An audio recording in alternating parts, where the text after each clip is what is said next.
Hello everyone! Welcome. I'm Isaac Umbras, and today we are back in Gran Turismo 3. It is good to be here. That is very nice to be here. On this lovely Sunday afternoon, as we have a lot to get done. But let's start with some of the beginner rally events in our brand new Impreza rally car. Welcome for Shelby GT.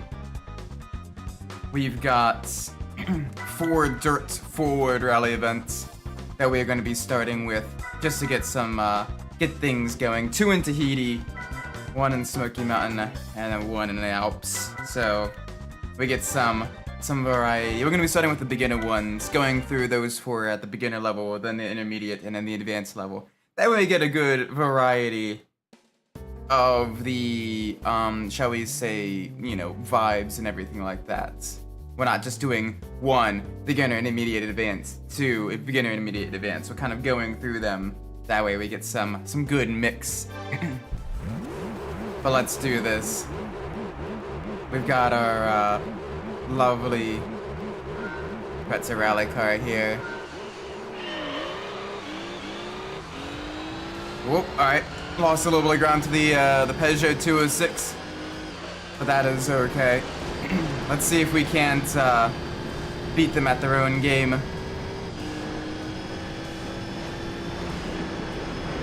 There we go, cut to the inside. Oh, so also, by doing it this way, it means we can stay within like the same vehicles throughout the entire kind of run. For the beginner run, then the intermediate run, then the advanced runs, which would be nice. The downside is we gotta make sure we are quicker than the Peugeot or the other vehicles. But I mean, I'm pretty good at the other rally stuff, so in equal machinery, it shouldn't be too much of an issue, I think. Like, we're right up on the tail now. Get to the inside here. There we go, down the inside.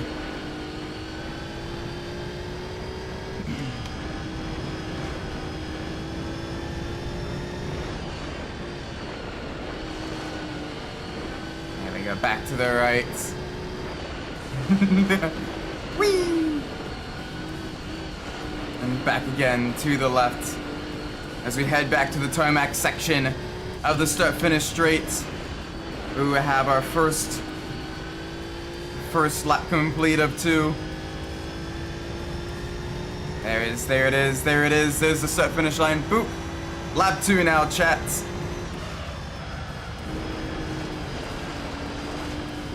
There we go.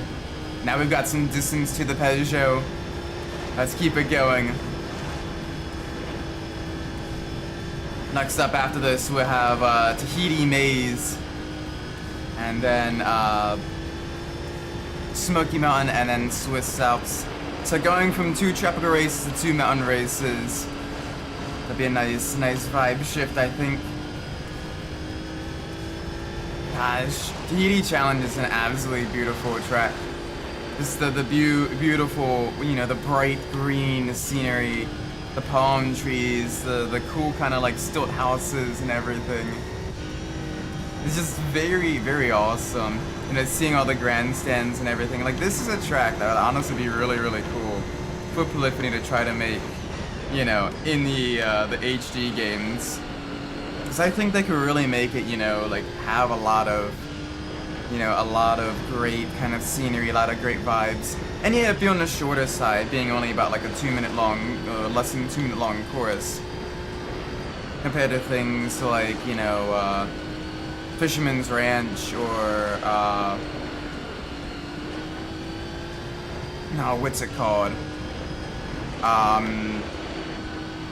Colorado Springs, I think it is? That one. But like, it would still be a pretty cool track. Especially for like the 1v1 dirt duels and everything. Have some like production road car races, some with like the trucks. Like, that would honestly be a pretty cool thing. Maybe. I don't know. Like like some of the older rally tracks, I think would be really good to like remaster and remake for, you know, Gran Turismo 8 or something like that. Really dive back into like the off-road racing and everything, because you got a lot that you can work with that. You know, everything from like the standard like you know, road cars and everything, like your Mitsubishi Evos, your Imprezas, you know, you get some like the Ford Focus and everything like that. Pretty much like, you know, your four-wheel drive kind of like performance vehicles and all of that. You got your trucks.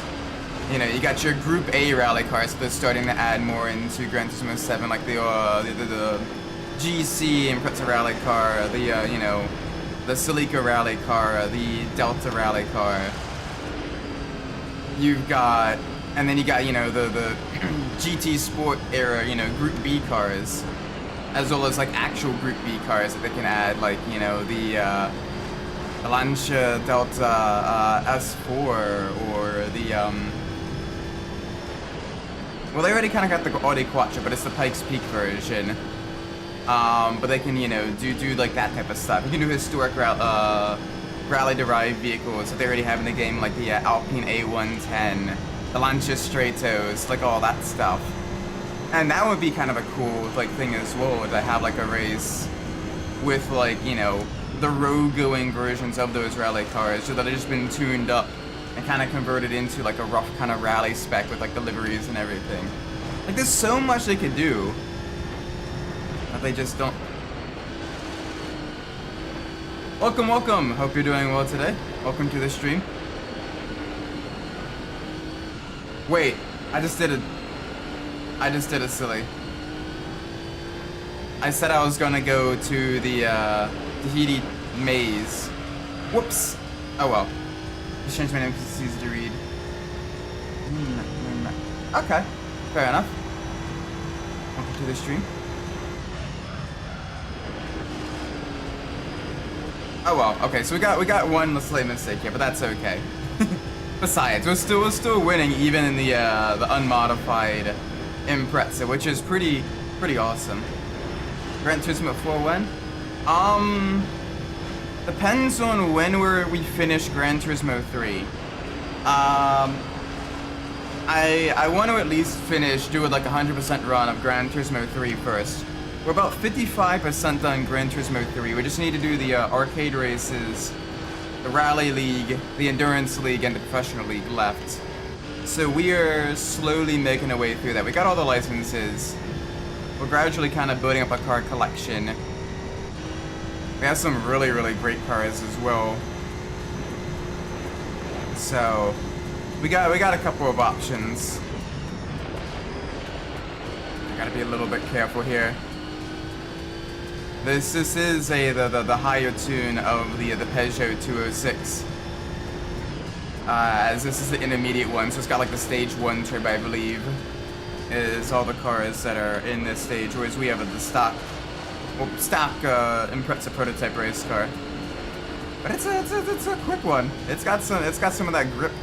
It's got really good traction, really good maneuverability, good acceleration. It's doing us well. We'll go to the Tahiti maze race next, the beginner Tahiti race maze, to get some variety in the tracks first. I just got distracted with kind of talking and everything. That I immediately went from the beginner to the intermediate one. Looking surprisingly well for a stock vehicle. Like that's been unmodified. It's keeping pace. Just need to make sure I don't make any significant mistakes though, because that little bump in the wall there definitely hurt our momentum compared to the Peugeot behind us. What do I think about the Ultra Kill game? I've not seen much of that. Can you detail a little bit more about what that actually is? Because I've not really seen or interacted much with like the Ultra Kill game or anything like that.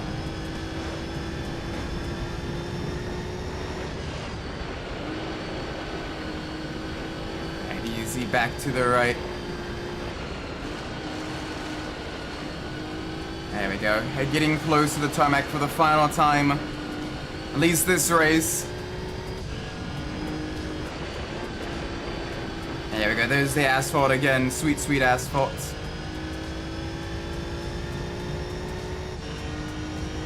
Yeah, that was a slower lap. 38.2, almost a full second slower.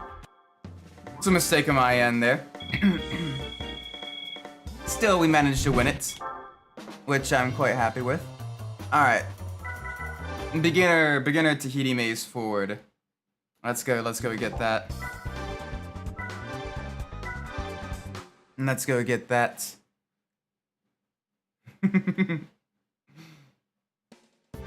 There we go. We got the Evo 7 rally car.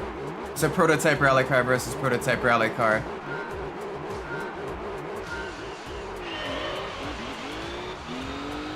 Right, no clutch. This is an enthusiast. This is just regular Gran Turismo.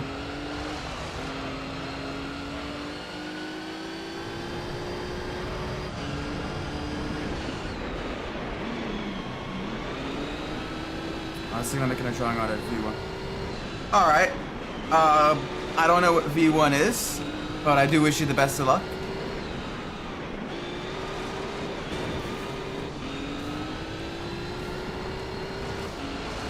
You know, it'd be kind of cool to kind of expand the horizons and everything like that of, you know, different art styles, different kind of things created and everything.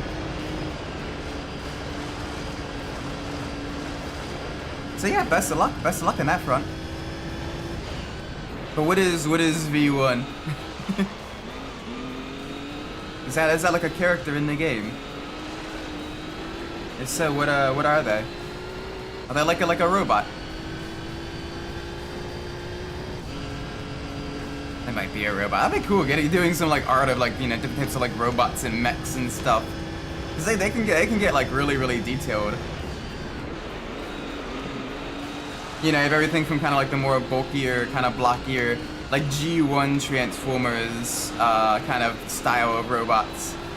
And then you have, you know, like, you know, much more detailed, very kind of mechanically intricate of like the Bayformers or like the, you know, like the Pacific Rim or something like that. Or some of the art of the different Lancer RPG mechs. Those ones would be kind of cool as well.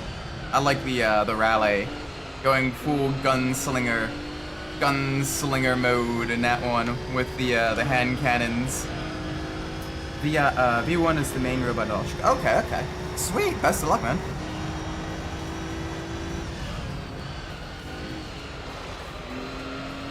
Midnight, welcome. Hope you're well. Right now, we're in Tahiti. We're in the same area where Lightning McShane's lawyer has a timeshare.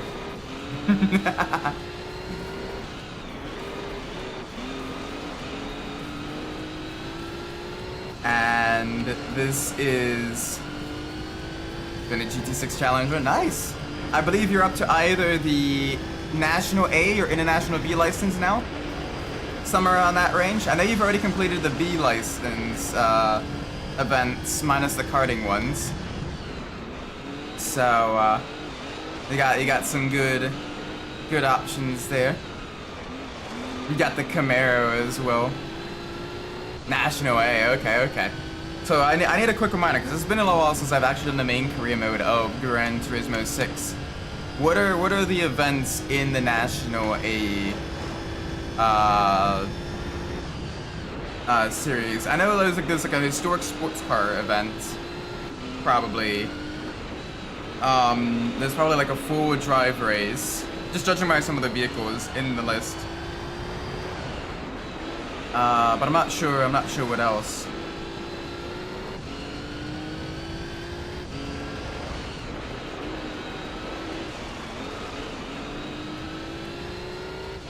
Alright, here we go, nice and smooth through here.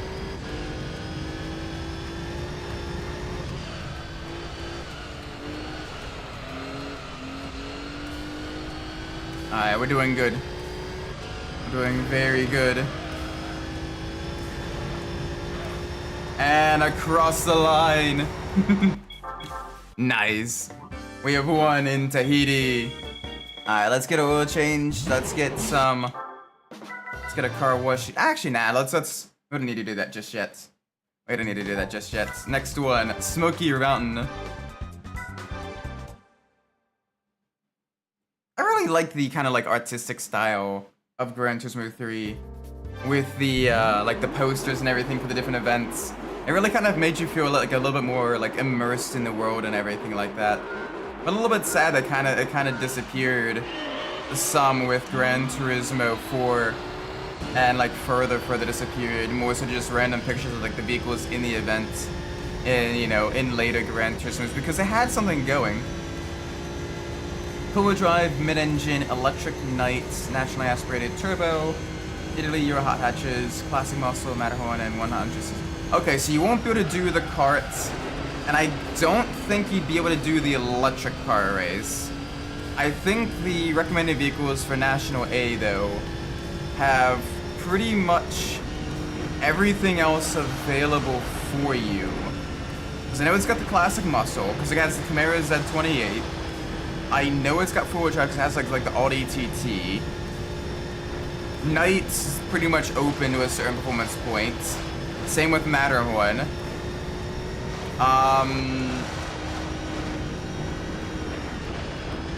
think there's like an Alfa Romeo hot hatch you could, or like the Lancia Delta you could probably use for both Italy and your hot hatches. And then turbo and naturally aspirated are pretty much givens. German as well, you know, you have the Audi TT. The Audi TT will probably carry you a good chunk for most of that. As you can do the four-wheel drive, you can do the German. Can't use the Delta. Delta's not a National A. I'm trying to remember exactly the all the vehicles. I distinctly remember the Audi TT though. So you can use that in four-wheel drive, turbo, German. Does that count as a Euro hot hatch? I mean, it's closer to a fastback, but the game might count it as a hot hatch. But you could definitely do it in the Matterhorn one as well. The four-wheel drive will really give it a lot of grip on the undulations and mountainous courses.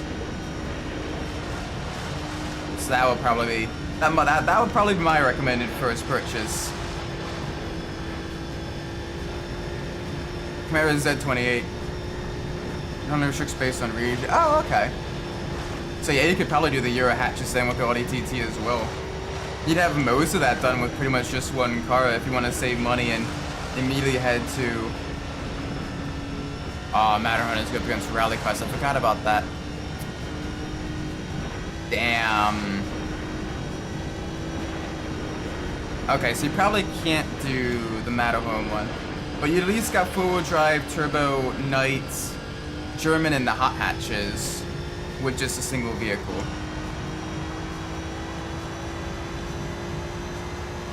But an unquit a bit National A.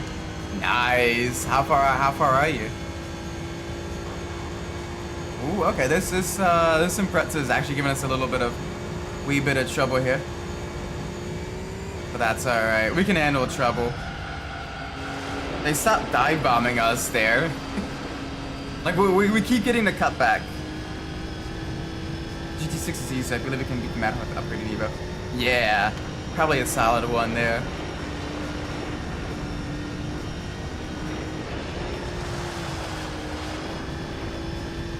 And then if you want, you can use the Evo for like the night and like maybe turbo as well. Because I think turbo has some higher performance vehicles.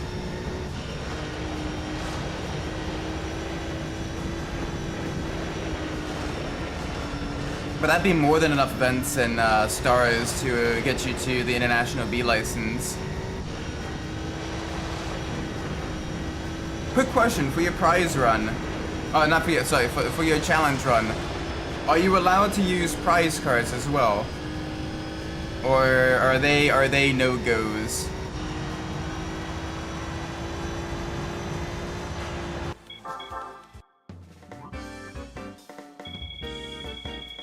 There we go, give us the money. Money, money, money, money, money, money, money. No prize cards allowed. Oh, dang. Okay. Good stuff then.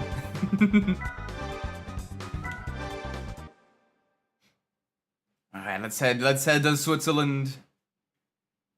Uh-oh, I'm being pinged.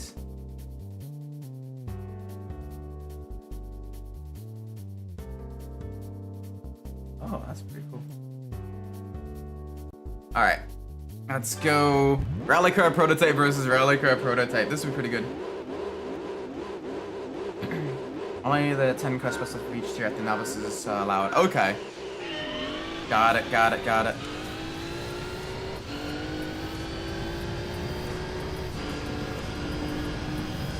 So you got some good selection of vehicles for most of that. The hardest I think would be the S license events, just because the two prototypes they offer aren't particularly great. Like the 787B is pretty solid for like the top speed runs. And the R18 has some pretty alright handling. R18? Maybe that might be the R10. I forget. But the TDI prototype. And then you do have two Group GT3 cars with the SLS and the Audi R8 LMS. Now, I personally prefer the SLS over the R8, but that's just me. And that one would be pretty solid for things like the Apricot Hill Endurance, the 24 minutes of the Nürburgring Nordschleife. But make sure you get wet tires for that. If I remember correctly, it starts raining after the first lap in that one. It's been a long while, but I remember that event distinctly. And there's one other event that features kind of GT3 era cars. I can get the R8 for free if I get go with an S license. You might be able to.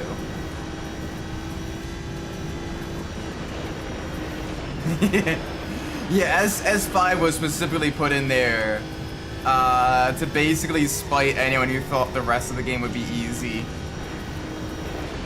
You basically almost gotta bully the car into doing like a little bit of like a slide through the corners, and then using the forward drive system to kind of pull it out of the slide. You basically gotta treat it like rallying a Bugatti Veyron. Like if you try to treat it like a normal sports car, you know, kind of smooth lines and everything like that, you're gonna be slow and it's gonna understeer like a pig, because the Veyron is a very powerful but a very chungus-y pig. So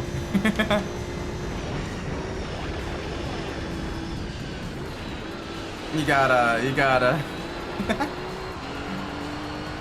got a lot on your plate there for that one. The rest aren't too bad. The rest are pretty manageable, I'd say. But yeah, S5 is absolute hell. Like there's like Gran Turismo 6 is generally pretty easy for the most part. There's only a few events that I personally consider like genuinely difficult. The first ones are the moon missions, just because it's weird getting used to the gravity of the buggy and everything like that. I personally don't like those. Like it's cool that they did that, but oh my gosh, it just does not feel fun to drive. The second one is the final of the hill climb events, the Goodwood hill climb events. Most of them are pretty straightforward and pretty easy once you get used to the course and how that specific car handles. But doing it in the Red Bull X 2010, or is it 2011? I forget which one. But that one is a little bit tricky. It's easier than the Gran Turismo 5 Red Bull challenges because it's shorter, so you have less course to memorize. But the course itself is very tight, very technical. So even with a little bit more of a leeway on the time, it's pretty challenging. And then the final one is the S5 license test with the Veyron at Ascari. Oh man, and it's such a long course as well, Ascari is. New special just for the money, but I have to sell the prize afterwards. Yeah, which is probably for the best because the Red Bull, the Sebastian Vettel Red Bull challenges and the Sierra time trials are they make some killer money, and they give you some pretty solid vehicles too that you can sell. Next day.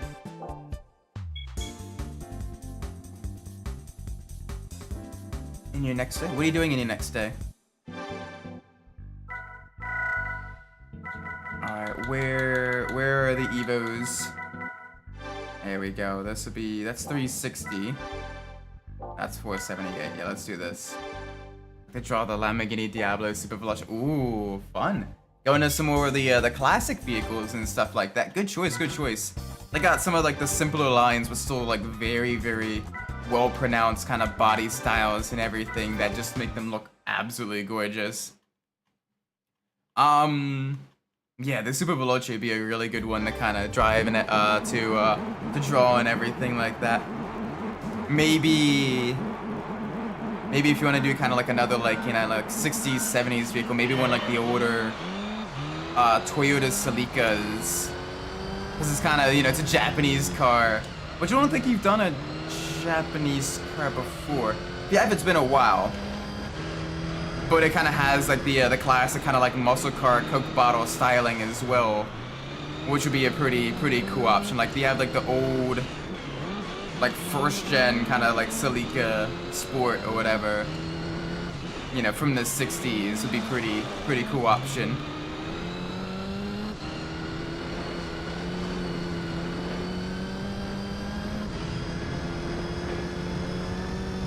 But yeah, the Diablo Super Veloce, that'd be a fun one to do. You're gonna have the you know, the iconic Need for Speed 3 bright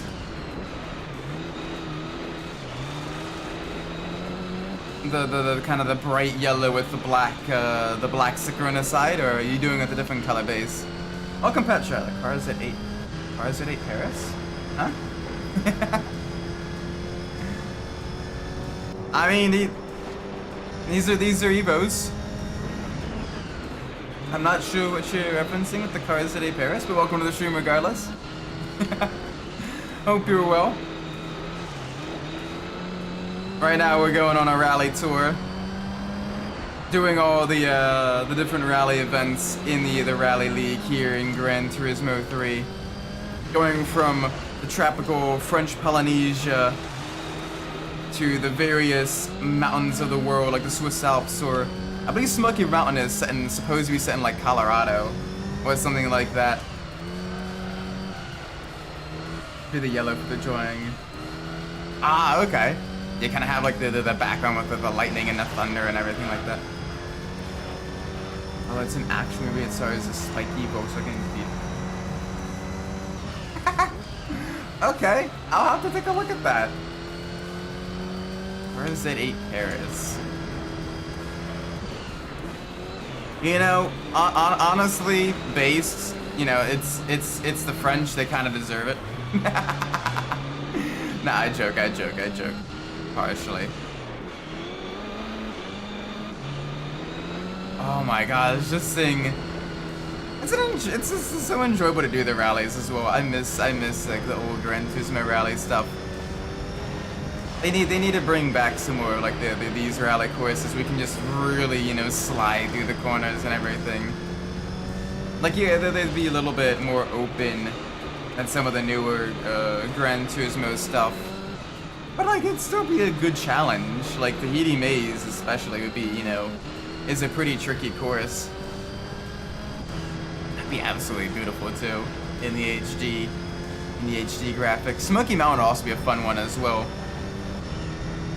It's by the same person who did the Truman Show. Oh, okay. Well, I quite like the Truman Show. So that would be, you know, it'd be cool to see the directors of the work.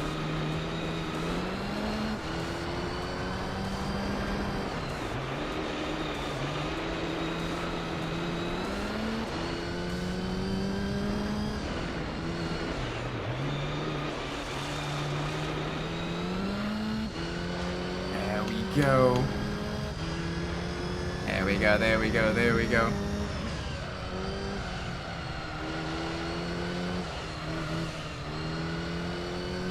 Nice and smooth.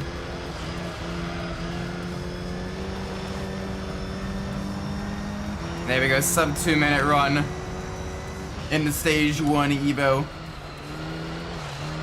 The Evo 6 Relic are absolutely beautiful through these turns. And holy moly, this track is absolutely gorgeous. Next up we'll be going. I'm gonna headcanon as Smokey Mountain being in Colorado. Let's say it's Colorado. Like that would be, you know, judging by like the soil and like the mountainous region and everything like that, you know, seems plausible. Plus it kind of gives you a little bit more of like a world tour type of vibe, you know, in America, in Europe, in the French Polynesia and everything. And of course we have the special stage Route 5 wet version as well. So we got that as another challenge. There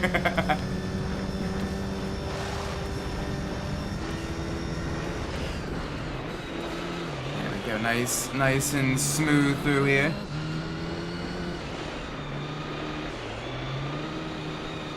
There we go. Oop.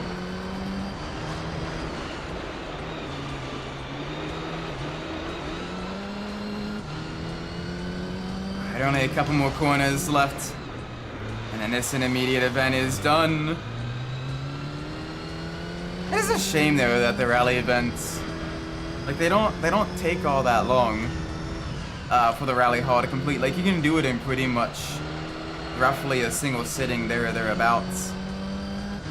And like these courses, they're beautiful though. I really enjoy racing on them. I mean, not to say that the other tracks in Gran Turismo are any slouches in the graphics department or anything like that. Like, Polyphony knows how to make, you know, all the tracks look absolutely, you know, stunning. So, yeah, it is gonna be very, very fun here. Like, we get the beautiful sunsets at Smokey Mountain. You know, the beautiful Alps in the background of, you know, the Swiss Alps and everything. Like for a PS2 game, like an early PS2 game as well. Like this is a nice game. I like, yeah, this in HD as well. It's having people like, you know, cheering on the bridges, fireworks going off as the sun sets. You know, seeing all the people, you know, kind of watching from like, you know, the mountain resort and everything. Or, you know, all the trees kind of waving and everything like that. How'd I prove the bird when the last time race?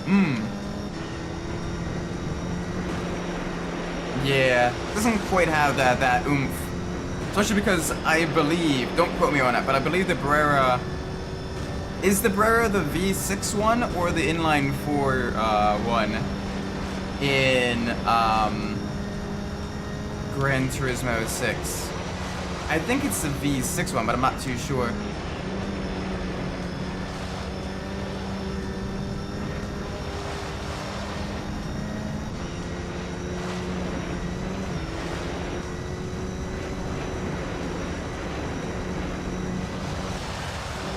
There we go, through here.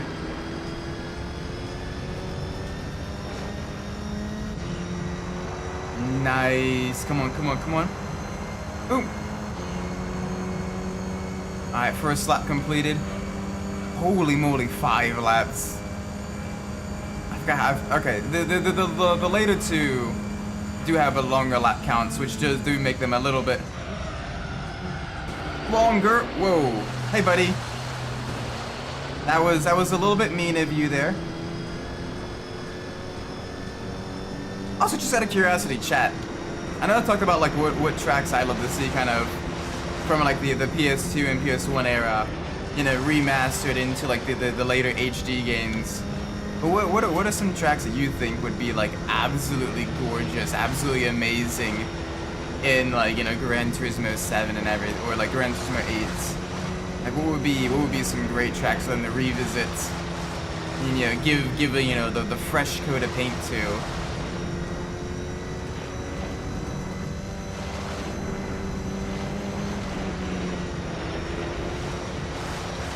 And so there's a lot to choose from, especially from like, you know, I don't know if we oh, fair enough. Motorsportsland. Oh, from Gran Turismo 4. The driving parkours. That'd be a fun one to do, like, you know, like the lightweight K cars or like the smaller electric vehicles, like, you know, getting the Mitsubishi or like the you know, the BMW. No? Motorsportsland from GT2. Oh, okay. That one. Yeah, that'd be a fun one. That'd definitely be a fun one. GT2 had a lot of tracks that like were basically in like one game and then it never came back. And it's kind of sad because it'd be pretty cool to see them, you know, again. Like Grindelwald or Red Rock Valley would be pretty cool as well. Be great for the karts. Yes. The karts or like, you know, like the lightweight K cars and everything. That'd be a fun one. That would definitely be a fun one. Because currently Gran Turismo 7 is definitely lacking a little bit in terms of like good karting tracks. Like you got the streets of Willow Springs, Horse Thief Mile, Tsukuba, I forget the which one's which, but the short version of the driving park course. And maybe Brands Hatch Indy? Track that didn't bring back 5 in the game pack. Yeah. Thankfully 5 at least had a lot of other tracks that were pretty okay for karts. Especially like once you got to the more powerful karts, like you had Autumn Ring Mini, which was a pretty solid one. And you did have like the karts, like the kart complexes as well, which are pretty alright.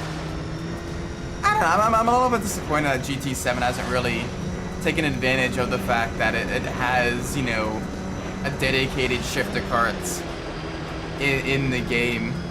Like you could easily string together like a 4 or 5 race karting championship, given the tracks are already in the game. Yeah, the Gran Turismo Arena, that one was so much fun. Because it was literally in the shape of the GT logo. Kart Space was really cool, like visually. I didn't always have the most fun driving it though. But visually it looked super cool, kind of like the indoor like karting arena and everything. With all the lights, you know, reflecting off of the vehicle and all of that. Like that was a cool one as well.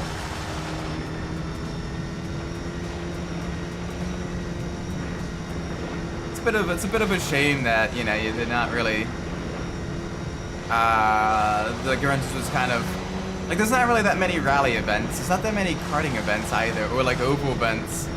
Like they have all these tracks, they should definitely like use them more, I think. You get the potential for a lot of stuff you could already do with the content within Gran Turismo 7. They need a more kind of dedicated structured career mode, I think.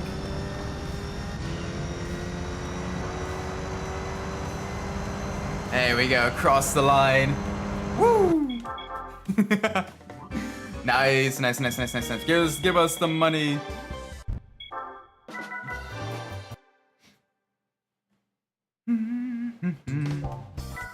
Alright, time to head to the Alps. There we go. Beautiful. This is gonna be fun. 5 laps on Swiss Alps in the Evo.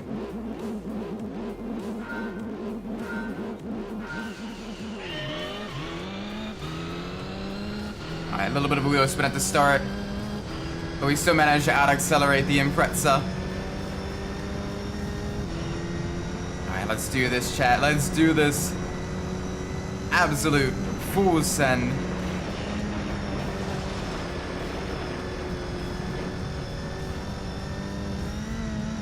There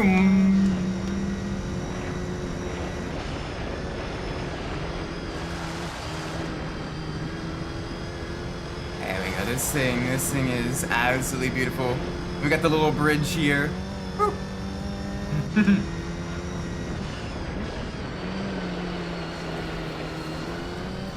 Go back again to the right. The smoothness. I like kind of the wide, flowing corners of this track as well. You can take multiple different lines to kind of battle and everything.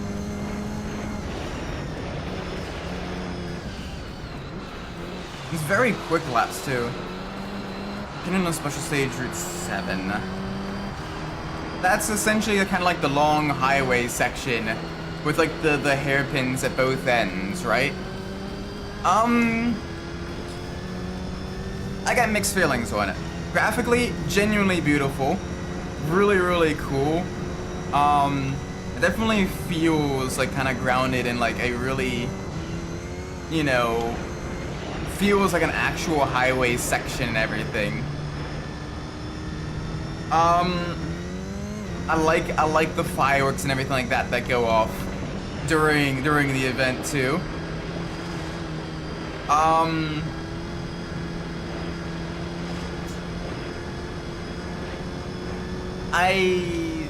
It's not the most fun to race on. Like, yeah, it was used a lot in like cruising / like highway battle, like lobbies and everything back in the heyday of Gran Turismo 6. Which was honestly pretty cool. They had like different performance points limits and like tire limits for like different street car battles. And since Gran Turismo 6 you could buy like any car at any time, you know, you had some really, really cool builds and like really cool combinations. Like you had one where it was like a Civic takeover type of event where it's only the different Civics up to like a certain power level. And I remember I had like the kind of teal EG Civic that I had upgraded up to like 550 performance points, because that was like the limit at the time for that lobby. And it was fun. It was fun doing like the different battles there. Yeah, that's fair. Yeah, Route 10 is kind of a missed opportunity. I'm not the biggest fan of test course, but at least test course feels like it kind of has its place with like the drafting battles. Route 10 just feels like overly long for the sake of being long. But 7 is alright. I still prefer 5 and 11 though over 7. 5 feels more like a dedicated course, and it's just you know, a classic. And then 11, yeah, it's a lot longer. It's got all those hairpins and everything, but it's just genuinely really, really fun to drive, especially in kind of like a mid-power four-wheel drive car, where you can really, you know, use the four-wheel drive power to just get it out of the corners and everything. Yeah, Route 10 was like the test course replacement, except you're going the wrong way on an oval, and it's genuinely just too long. Like, I'd much rather have a shorter test course and just do more laps than the longer, like, obnoxiously long Route 10.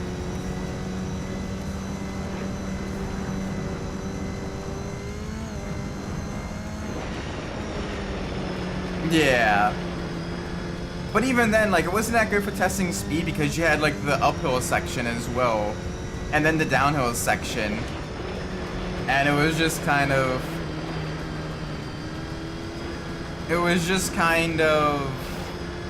there. I don't know, I think in terms of like actual vehicle testing, like the test course in Gran Turismo 3 and 4 was probably like the best one. Long enough that, like, you know, the drafting actually mattered and everything, but still somewhat short enough that like it didn't just go on and on and on and on. Yeah, it took place on the back section. But I don't know, To me, I didn't quite like it that much. Like, it just seemed kind of like Polyphony didn't quite know what they were doing with that one.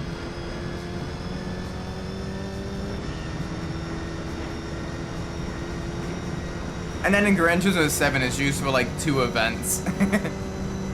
And that's, well, okay, and some of the challenges, for the drag race challenges, that's fair. But like, that is it.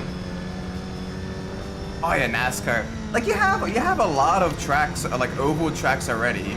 Like, more than you had in Gran Turismo 6. Because Gran Turismo 6, you had what? Daytona, Indianapolis, and like Motegi, I think. Did you even have Motegi in Gran Turismo 6? I know you had and I know you had Daytona, but that may have actually been it. Whereas in Gran Turismo 7, without them adding any courses, you've got Daytona for the super speedway. You've got the Pocono replacements with Blue Moon Bay, right? Motegi was in GT6. Okay. So, including the oval? Maybe. I don't remember racing on the oval that much in GT6. But I could very easily be misremembering. It's been a couple years since I've played GT6. So, okay, assuming the Motegi oval is in GT6, you had 3 ovals. In Gran Turismo 7, if they don't add anything, right? You have Daytona, right? The premier super speedway. You got the you know, Blue Moon Bay, the kind of mid-distance tricky triangle Pocono replacement. You've got, oh, what is the tiny one?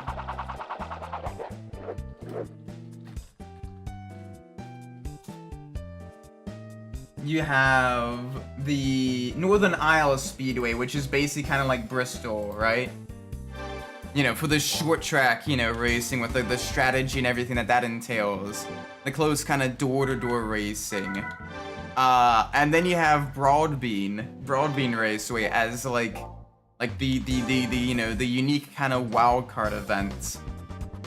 Like, you have, you know, a dedicated section of, you know, oval racing tracks there, as well as a good selection of NASCAR tracks with things like, you know, Watkins Glen. Welcome, Jibby. Good day to you too. Hope you're well. I think that's never returned to 4. Oh yeah, like they had the stock car course in 4.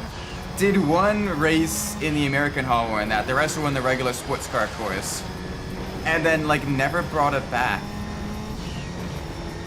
Which is a shame because Sonoma's a genuinely beautiful track. With lots of elevation change. It's tricky, but it's fun. And that one I'm always been disappointed that it's one of the few real world circuits that basically showed up like once and then never again. Same with Silverstone. Silverstone showed up once in 6 and then like never again. Ascari as well, but that one at least kind of makes sense. Ascari was like an oddball one. And people didn't really like Ascari as much. Have you watched the recent Silverstone race? Any hot takes? I am glad Hulkenberg finally got his first podium. Like, holy moly. GG to the Hulk. GG to the Hulk. He's doing great in that front. In a Sauber of all things. It's in PSP but not in the mainline games. Okay. I've never played the PSP version. Probably should. But yeah, like I'm honestly surprised as well, because like Silverstone is big. Silverstone is big for like, you know, GT and prototype racing. You know, the World Endurance, the WEC races there. So you could easily have a Group 1 event. You could have an open wheel race there because, you know, F1. You got all kinds of GT3 racing, from British GT to the Intercontinental GT Championship to, you know, the Blancpain Endurance Championship, all running like GT3 cars. Like, it's kind of strange that, like, they never tried to bring back Silverstone of all tracks. Like, they got a lot of other grade 1 tracks. They got Barcelona, they got Monza. You know, they got Suzuka and Fuji, which, granted, you know, Japanese developer, that actually kind of makes sense. But, like, it's just kind of silly, you know. They never tried to bring back Silverstone of all things. Not that I don't like Brands Hatch. I absolutely love Brands Hatch. And anything slower than a GT3 car. Like, GT4s are amazing there. But, yeah, like, so, like, they need to bring back Silverstone. Silverstone would be a great... You got so many different variations as well for different types of, events. Yeah, I know. Driver of the day in the tractor. It also means that now Sauber have had more podiums this season than the Red Bull's second seat. Which is absolutely crazy. Like, holy moly. That is ridiculous. That is ridiculous.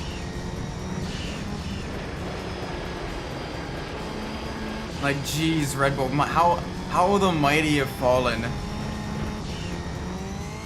Like, Max is driving his heart out, and granted, his pole lap at Silverstone was a lot to remember for sure. But yeah, it's rough. Yeah, it's... I feel bad for Yuki. Like, he's wanted that second seat for a while, and now he's finally gotten it, and it's a poison chalice for the poor. It's a poison chalice for the poor guy. I really hope Red Bull, you know, really give him some chances and everything to prove himself. Because I genuinely think Yuki Tsunoda's a great driver. And it'd be a shame for him to be eaten up by the second seat. Chicago Street Race is good. Oh, I missed the main series, the Cup Series race. But I saw the Xfinity series, and Shane Van Gisbergen was doing some real good. He did some great work in the Xfinity series. He did some good driving there. As I was at my parents' house later in the evening, watching the race there, so I got to see that with my dad, and then he grilled some burgers for the, you know, post 4th of July celebrations and everything, and then we lit off fireworks.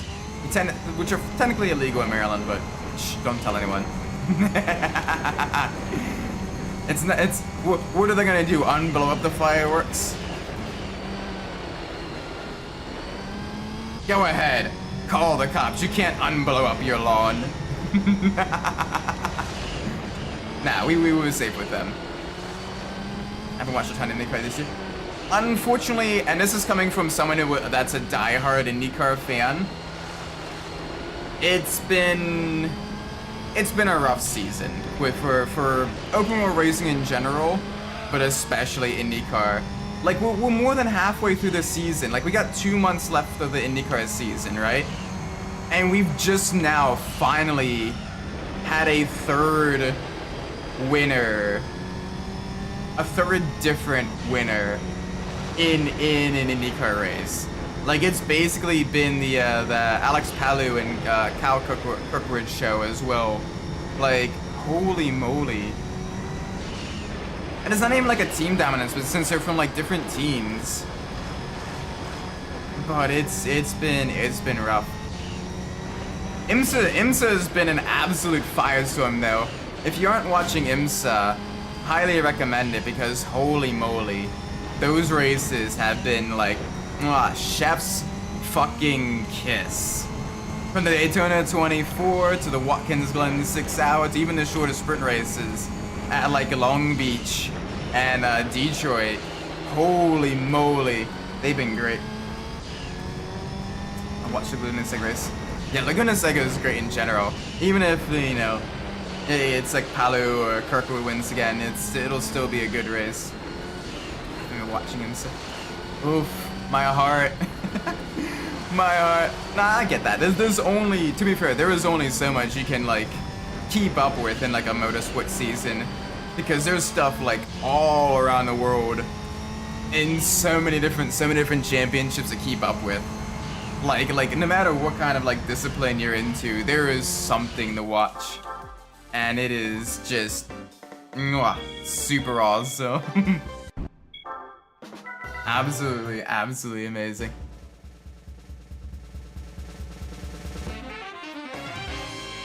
There we go, get the Salika. Oh, that is beautiful. Alright, let's do the Smokey Mountain Rally finale. Mainly just been keeping up with F1 and NASCAR Cup Series. Yeah, it's fair. It's a good way to kind of get yourself started and everything like that. Two very different disciplines. Getting to see kind of how like the different drivers and everything operate. Honestly, just once, even if for like an exhibition race, I'd love to see NASCAR try their hand at racing Long Beach. I want to see how the stock cars handle the hairpin corner. That would be absolutely amazing. Yeah, NASCAR's been pretty solid. They've been putting on some good races and everything, especially on the road courses. Like, I haven't really been watching much of like the oval racing this year, just because it's, like I said, I've been mainly keeping track of like IMSA, IndyCar, and F1 as my main go-tos. But I still do try to like watch the road course NASCAR races, and like they've been absolute firestorms. I'm looking forward to seeing more of that.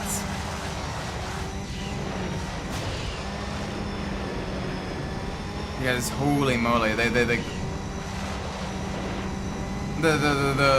package and everything. Yeah, it's not the best for oval stuff, especially like some of the super speedways and stuff. Not nearly as much power for that, but everything else has been pretty all right, I think. F1's just been the McLaren show this year. Yeah, unfortunately so. A little bit disappointing on that front. But I mean that's the nature of F1 is, you know, you don't know if it'll be, you know, a close season or an absolute blowout season. Which honestly, that's what makes like the close seasons pretty, you know, spectacular, is the fact that it, you know, not every year is a Game 7 year.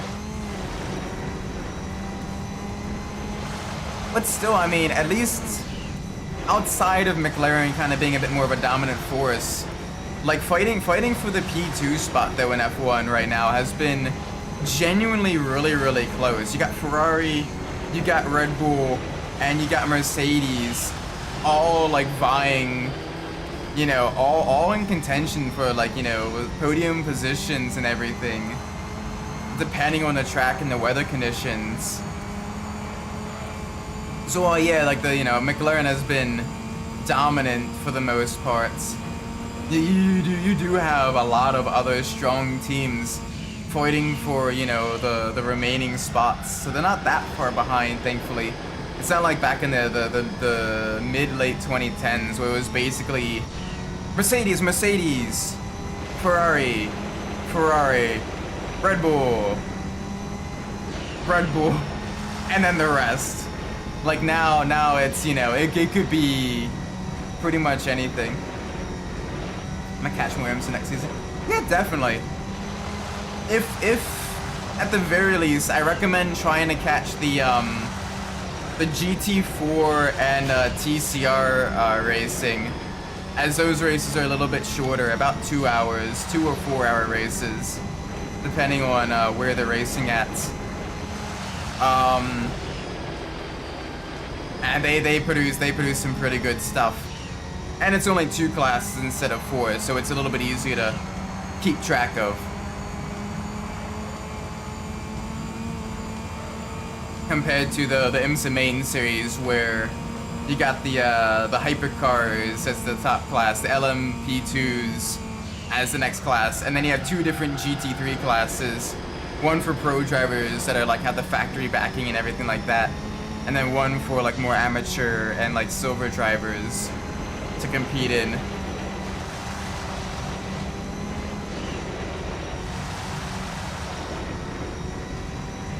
But still, I you know, some of those events are still pretty cool too. Like Long Beach and Detroit for IMSA for the main series were really good this year as well, putting on great shows on the tight city streets. And it's one of the few times you get to see, you know, the top end prototypes race on, you know, like public, you know, urban roads. Like outside of Le Mans, you don't really see prototypes racing on street courses. America and IMSA are pretty much the only places that really do that anymore. Which is an easy way for me to watch WRC. Yeah. Yeah, rally racing, like, it's really cool, but it is the toughest to get into as a spectator. It is genuinely tough to like get into as a spectator. Rally is one of those things where it's almost better to try to find like an event near you and like watch that live and try to follow like, you know, like the series, you know, like on like the interwebs and everything like that. Because at least then you get to be like right up close and you get to see, you know, the cars barreling through like a forest or like, you know, a dirt stage or like, you know, a tight twisty tarmac stage at full tilt. Like depending on my schedule next year, I may genuinely go up to that Pennsylvania rally. The American Rally Association Pennsylvania rally at the Susquehannock Trail. It's only 4 hours north of me, so I could definitely make that trip. May use a VPN to watch him. So maybe if you want to watch it live, yes. However, if you don't care about watching it live and just want to watch it in your free time and everything like that, they do. The regular races do go back up pretty shortly, like about a week after the main race is already done. You're gonna watch live. Okay, so yeah, VPN may be the way to go for that. I have to double check and see, because they may have changed the way they stream it. I've got the IMSA TV subscription and everything like that, so I kind of watch it live that way. I know I'm a play, but I like supporting the series and drivers and everything like that. But I'm also, you know, like a older adult with more of a disposable income. So, do what you feel is right or necessary and everything. Yeah, that's fair if it's not as fun if the results are out, because then you kind of already know and you kind of know what to expect. It turns more into like a Romeo and Juliet type of thing or like you know, a Shakespearean play where it tells you at the beginning, hey, this is a comedy, hey, this is a tragedy, but then you sit and watch how it kind of plays out instead. Which is still like a different way to view it, and a totally valid way to view it too.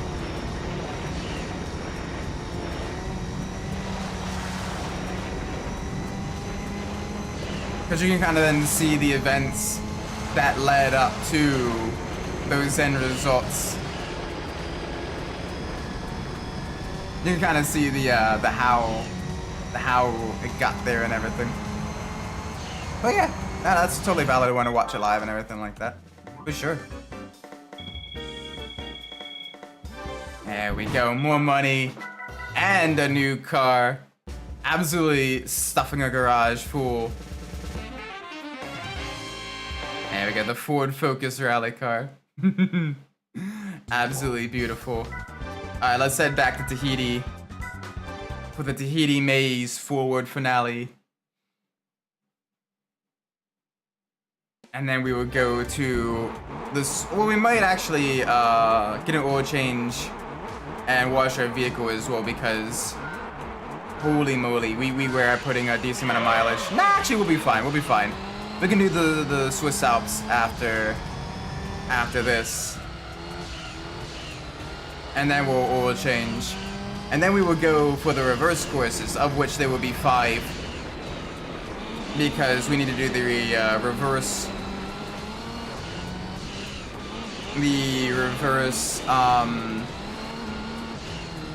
special stage Route 5 in the wet.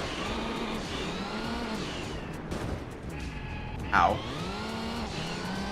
Playing GT6 with the challenge with improving and worsening in this game. Oh? Okay. How's it doing both?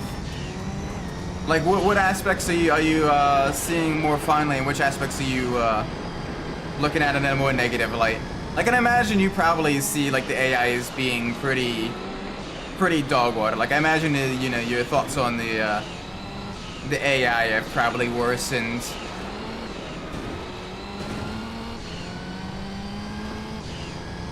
But maybe with the challenge of using, you know, only the recommended cars and everything, you get to see like all the cool like vehicles the game has that you may miss out on.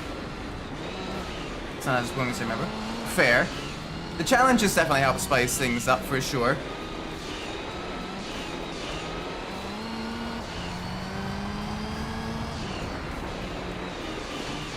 Yeah, the cars, like, there's so many amazing vehicles in Gran Turismo 6 that are absolutely beautiful, both in the premium and standard model cars. And it probably has some of like it has like some of the most content. It's probably one of the best of like the sandbox Gran Turismos in that regards, which is why I genuinely love the seasonal events. PP restrictions go to video on paper. Yeah, fair. And you know, not just going in with McLaren F1 in the British Lightweight Championship.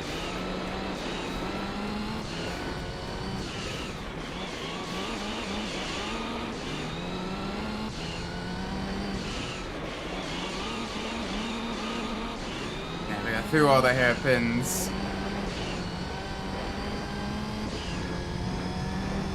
More speed.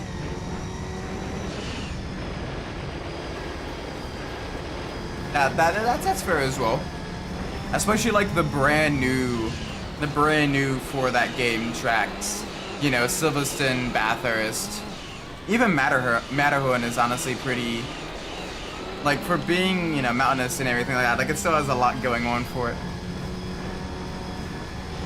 Apricot Hill with its, you know, rework is genuinely stunning, especially at night or in dusk conditions.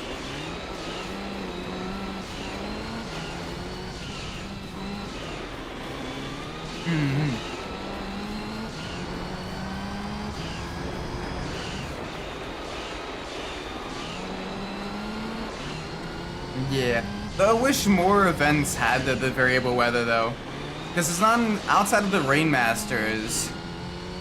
No other event really uses wet weather until you get to the S license endurance races. So it kind of feels like a bit of an afterthought. But the fact that they have it and it's implemented pretty well is awesome.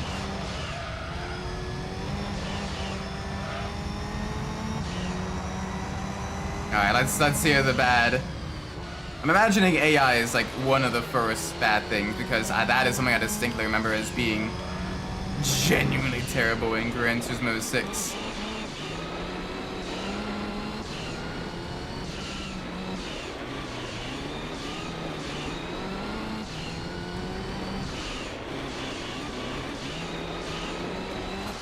Let me guess the 2 reasons. 1, if you at the limit, the AI are very, very easy, and 2, it makes certain vehicles basically unusable in the career mode, because there are too low PP for certain events and too high PP Yep.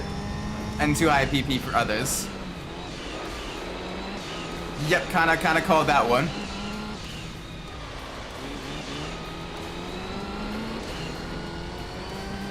And when the other one is basically, I'm imagining the AI.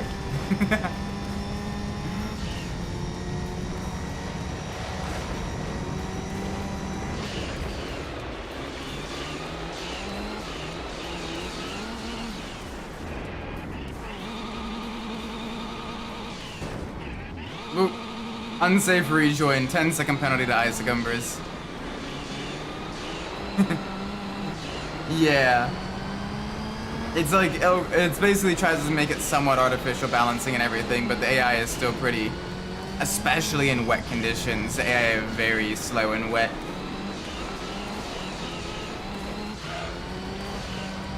For what it's worth for that first complaint though, granted that's not much consolation now with the service shutting down, but a lot of the seasonal events did at least try to rectify that by having more special events for like the higher powered vehicles and everything, which was at least some consolation, but it was still, you know, not quite enough. And then when those seasonal events were over, your vehicle went back to being kind of useless again. It's a bit of a shame because this is a game that has the most FIA grade 1 tracks. So they could have seriously had like a Formula Gran Turismo championship and all that stuff.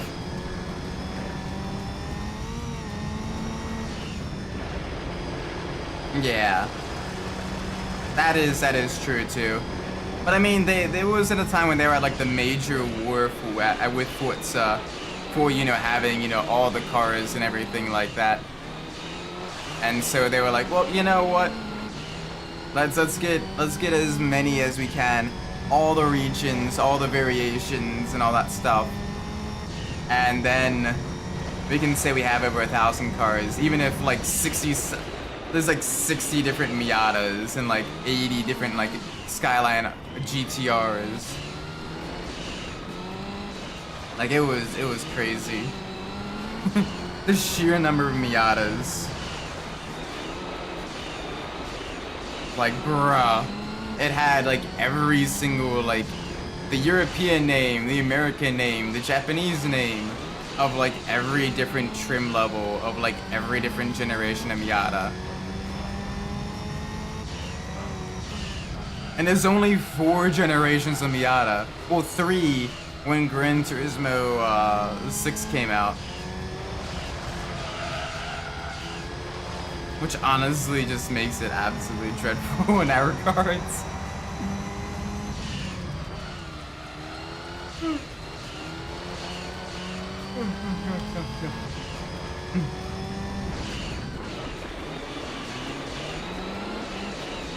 Alright, easy through the corners. No spinala here. No spinala. We do not want the bin of the spin. Let's make sure we keep that out of the way.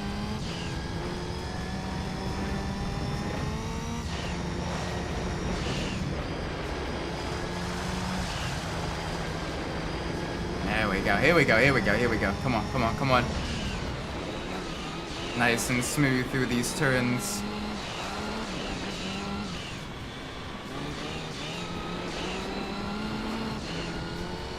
Alright, here we go.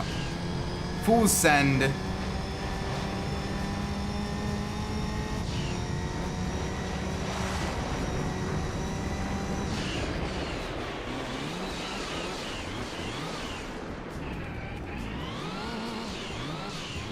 What did I just say about spinning, Isaac?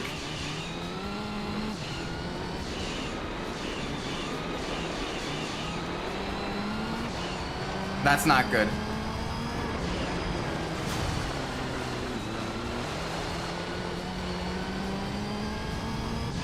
Okay. That's not good at all. YOLO. Ross Chastain this shit.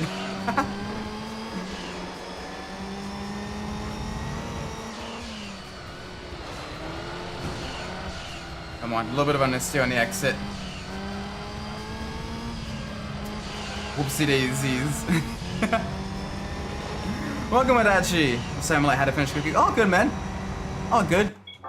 We just finished the hard level Tahiti Maze Forward event.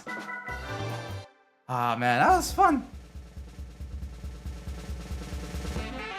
And we got the Escort rally cars. So we got both of the Ford rally cars now. Now we just need the Swiss Alps rally. Alright, let's do this. Let's do this, chat.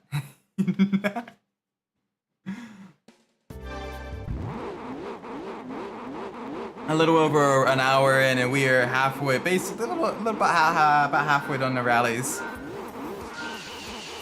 Alright. Swiss Alps time. Let's make sure we get this right. Get all the money, get the car.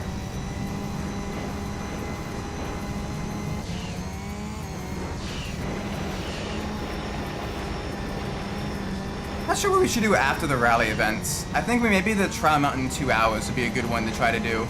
Maybe start trying to tackle some of the endurance events. That way we can either begin filling a garage, like different racing cars and everything like that, as well as get some money before we really kind of begin focusing down on the professional league events. Because one thing that we need, that we still don't have, is an F1 car. We need a high-end F1 car, and the main way to get that is through the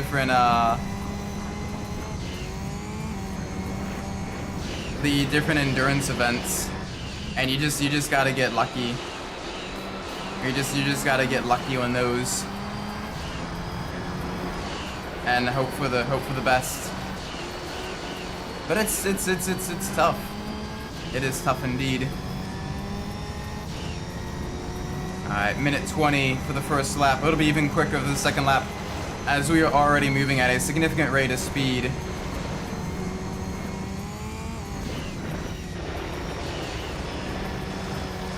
There we go. Oop, a little bit of a jump. Some air time.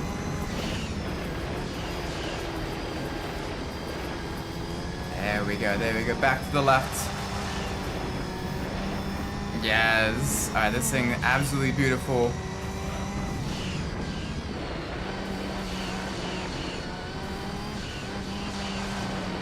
Just getting everything right through the corners. Very smooth.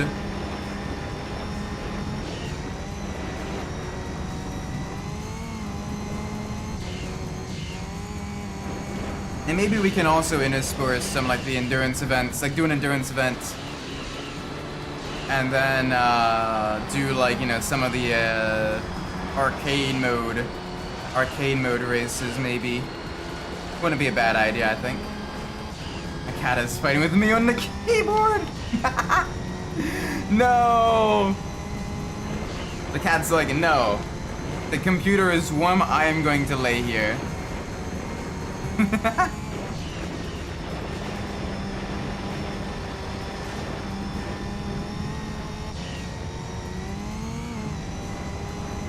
I'm going to lay here. Human, you cannot type. I'm gonna press the buttons instead.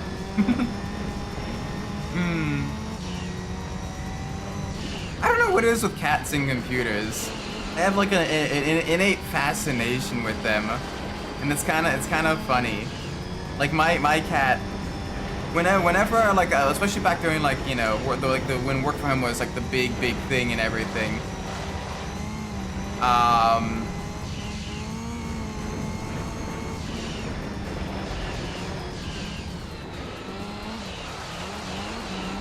When work from home was like the big thing and everything, and we had like the meetings and all that, the virtual meetings. My cat, she'd always like to be, you know, in the meetings. As soon as she heard the people talking, you know, downstairs and everything, she'd be like, oh, nope, my time to shine. So she became an honorary member of the engineering team. And she liked to sit in my lap and just Literally, like, it would only be, like, during the meetings as well. Like, after the meeting was done, she'd be like, oh, okay, I'm heading bye-bye now. Thanks for including me on the meeting. Good work, guys. Good work, team. We're planning on meeting targets. He's trying to lick my bowl of Bucky and noodles just because it has spice in it. I don't know why he likes the spice. What the? Kit. Cats. Cats. Cats. Oh my gosh, that's adorable though. It's like, I get why the humans add the flavor to the food. It is good. The pain is good. Welcome, Fonzie. Hope you're well. Hope you've been well. Hope you've been enjoying different historical F1 and Silicosa. I know you've been doing that a lot recently. Any particular vehicle you've been like really enjoying now, or new tracks or whatever? Probably a lot of different options for sure. Whee! Some airtime. Lots of airtime here. Yeet.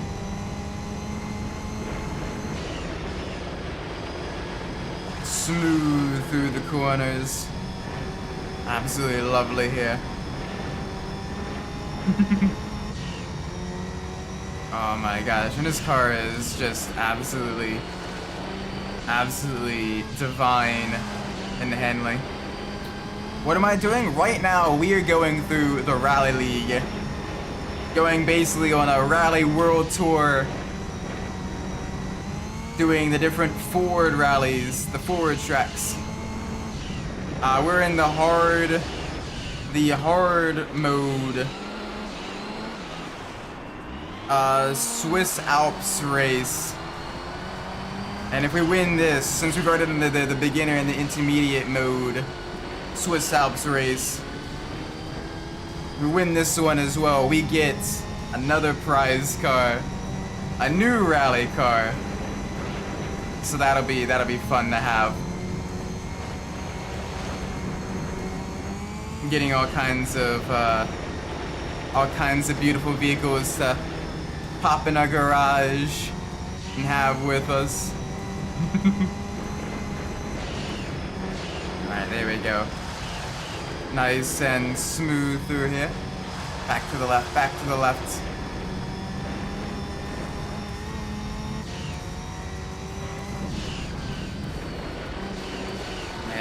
There we go.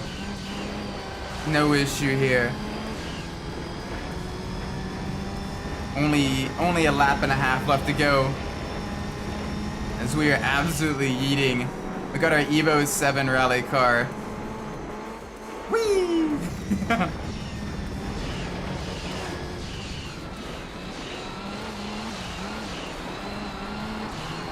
Man, this thing, absolutely lovely.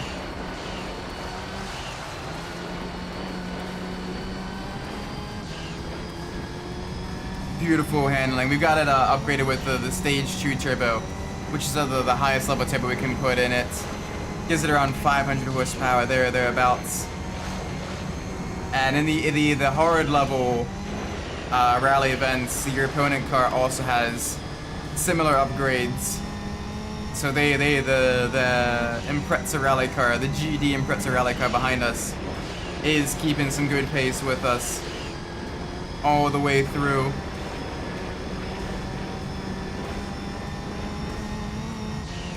There we go.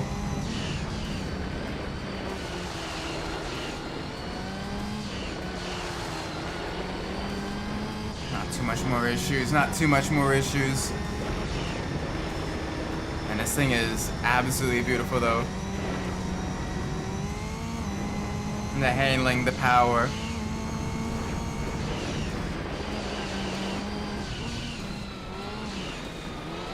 It is very nice having this little buzzy inline 4 absolutely tearing up the dirt.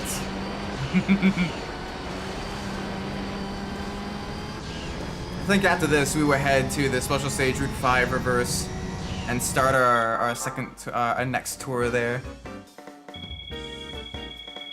we're at least halfway done the rally league.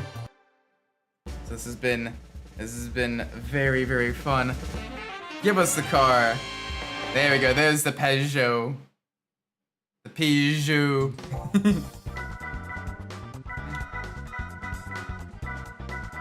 Yeah, five more of the rallies. 3 events per rally. It's a total of 15 races. Be a little bit tough, but I think we can do it. We can get close at least. We can definitely get close. Alright, where's the rally car prototype? Yeah, let's get in there. Alright, let's do this. Back to the rally events. Because once we get all the rally league complete, we get a very, very special vehicle as well. Which would be pretty cool to use for certain events, I think. Assuming we haven't done all the events, it could be like realistically useful. If not, we'll use it on some of the arcade mode events instead.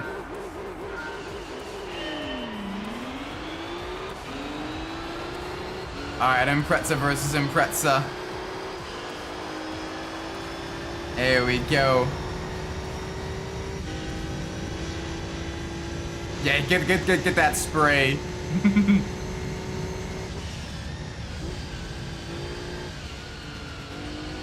Alright, come on.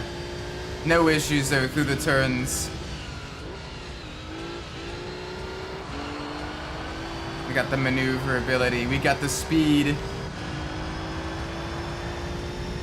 As we snake away through this wet urban environment.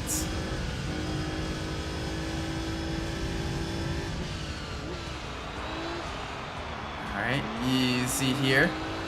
Get it nice and smooth around the corner. No issues there. No issues at all. Ooh, okay, we're good. We're good. We're smooth with it. We made it. We made it. We are all good.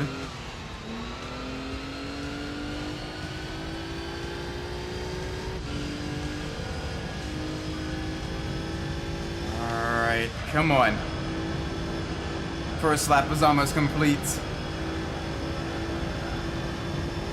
Gosh, this track looks great in the wet though. Absolutely, yeah, just seeing the lights reflecting off of the ground. Kind of mist hanging in the air. Just look at to hear the roar of the crowds cheering as you go by them. That's really, really cool. Like, they did a really, really good job with this game.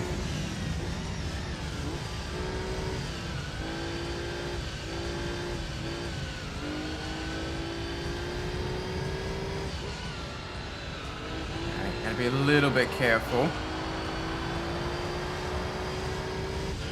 Just a little bit, but we're good now, Oof,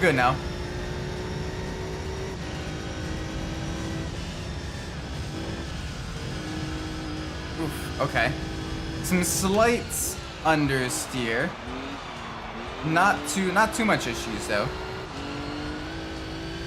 But just some slight understeer. We're good. Full send now. Let's keep this going.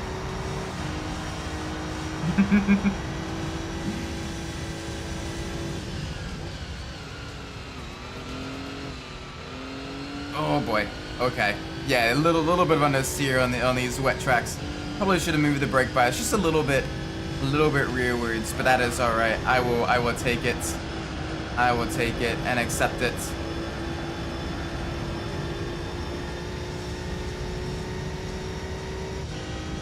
There we go, across the line.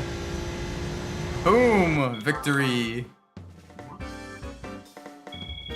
Alright, next up, let's head to the Alps as we go do the reverse version of the Swiss Alps Rally. There we go. Alright, let's do this, chat. The reverse version at dusk as well. Get to have the lights on in the vehicle as the sun is setting. Setting? Rising? Hard to tell.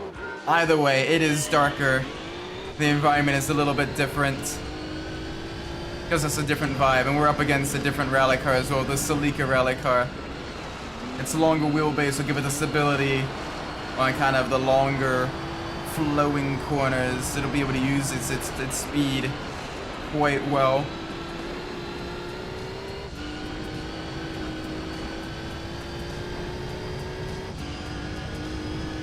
There we go. Ooh.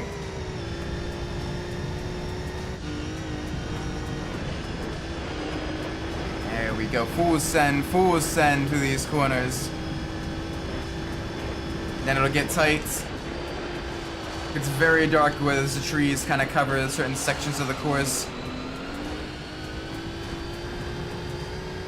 Makes it just a little bit more, I don't want to say hazardous, but a little bit trickier trying to navigate, as it's a little bit harder to see later in the day. Shadows of the trees extending across the full track. Let's get some air time.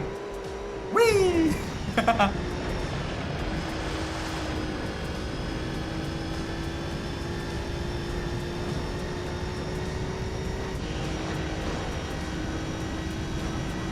The Celica is keeping pace with us as well. Both stock rally cars, both absolutely tearing up this dirt road. I think we got the advantage though. We should be good. We should probably be good. I think. I hope. There we go. Give me some air time.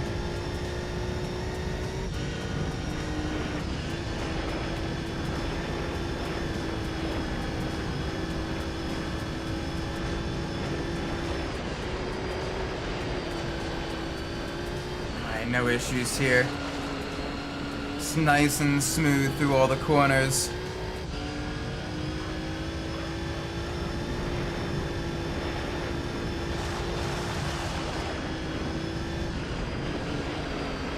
Back again to the left. No issues here. No issues here. Oop, another gear. So we're being pretty quick as well through these earlier events. Just racking up win after win. Slowly filling up our bank account as well, which is oh so sweet. Oop, 123, almost dead. All right, let's see if we can extend the gap even further. Cause that Celica behind us is giving us some good. Is giving us a good fight. After this, we might go to the Tahiti Maze race, and then maybe Smokey Mountain and Tahiti Challenge. Want to keep the environments kind of varied.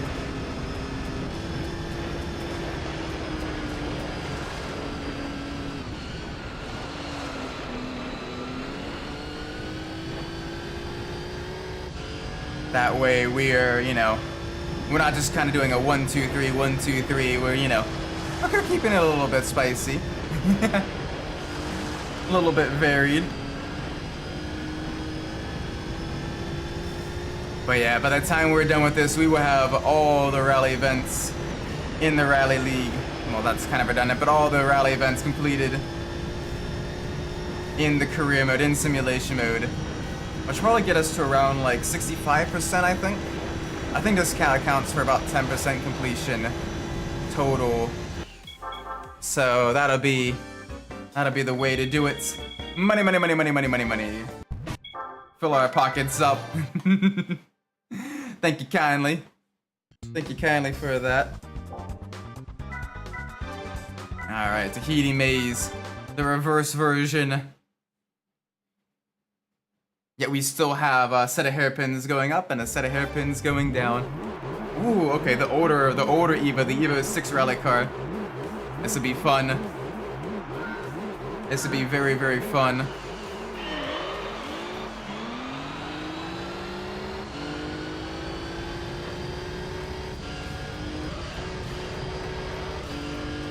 There we go. Nice and smooth through here. No issues. No mistakes. Let's keep it going already. Ooh, back to the right.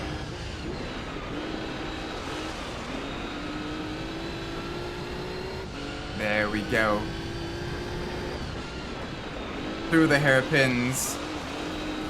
Get the slide going. We're basically practicing our drifting for tomorrow for the Kiter Racer stream. Man, we've already beaten a lot of the Tokyo Extreme Racer games. We've gotten the initial one. We've beaten 0. We've beaten Drift 1. We're doing essentially Drift 1.5. Then have to see if we want to do Tokyo Extreme Racer 3 next, or if we want to stay in the mountains for Drift 2. Personally, I kind of want to head back to the highway and get Tokyo Extreme Racer 3 next. I think that would be really, really fun.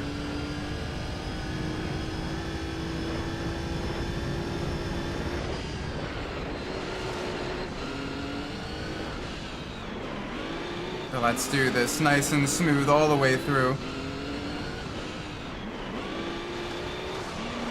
No issues, no issues. Back to the left.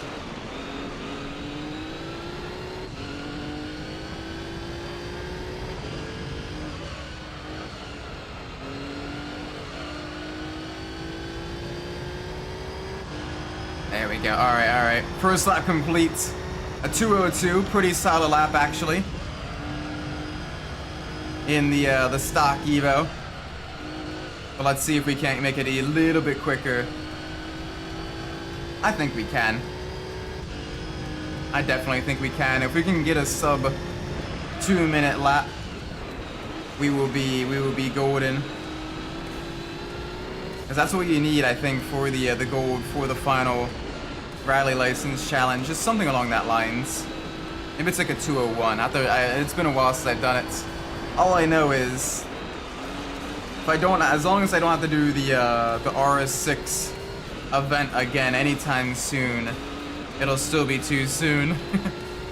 That one probably broke me just a little bit. I literally felt like I got lucky with that one. Like the other hard events, or hard license tests, the gold that I have golded before, like the you know, the Viper, what was it, S5, S6? Maybe it's S4. But whatever the Viper at Laguna Seca 1-lap time trial is, like that one used to give me a lot of trouble. But like, that one I beat like within like 20 minutes. Which honestly, for an S license, getting gold on that is pretty good. Our gold run for the S license finale was literally like, I think first or second try, something like that. Which is pretty funny. But it's basically just comes down to short shifting and making use of the traction that the higher gears give you, so you can get out of the hairpins in such a high power prototype like the Toyota GT1 race car. Alright, let's go Smokey Mountain. I believe this one has a different time set as well. But let's do this. Alright, got the Corolla rally car this time around. Absolutely love that generation of Corolla as well. It looks really, really cool. Bit of a shame we never got that Corolla in the that Corolla in the States. It was a European only model, I think. But it's cool that they use that to be competitive in rally racing and everything. Kind of lightweight hatchback nature of it. I love the body kits and the aero and everything on it. Bit of a shame, to my knowledge, they never made a performance version of that Corolla for road going purposes. I'd have to double check that, but I don't think they did.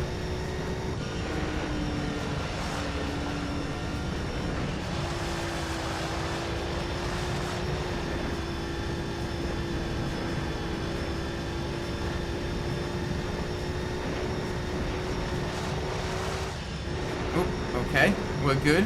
We're good. Nice and smooth through here.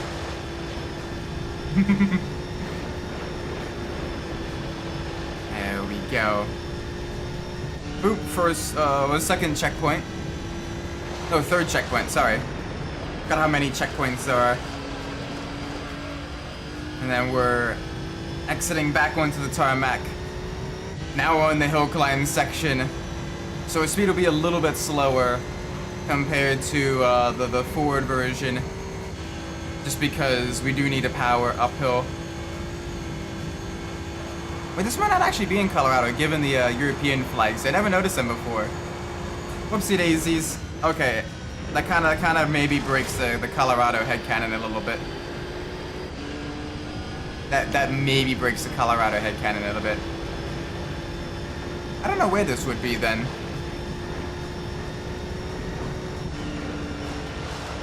Definitely someplace mountainous and probably in Europe then. So maybe Italy? Watching Tekken as well. Ooh. I was looking for another job. Yeah, hopefully the job search goes well for you, man. I know it's, you know, job market's a bit, has been a bit rough. Though it's better, to be fair, it is better now than it was back in 2023 and 2024. It is marginally better, but it is still a little bit rough, especially compared to the post-pandemic job surge, like in 2021. That was probably like the best time to really, you know, get the job and everything like that. I spoke Spanish, I could have a cleaning job and making tacos.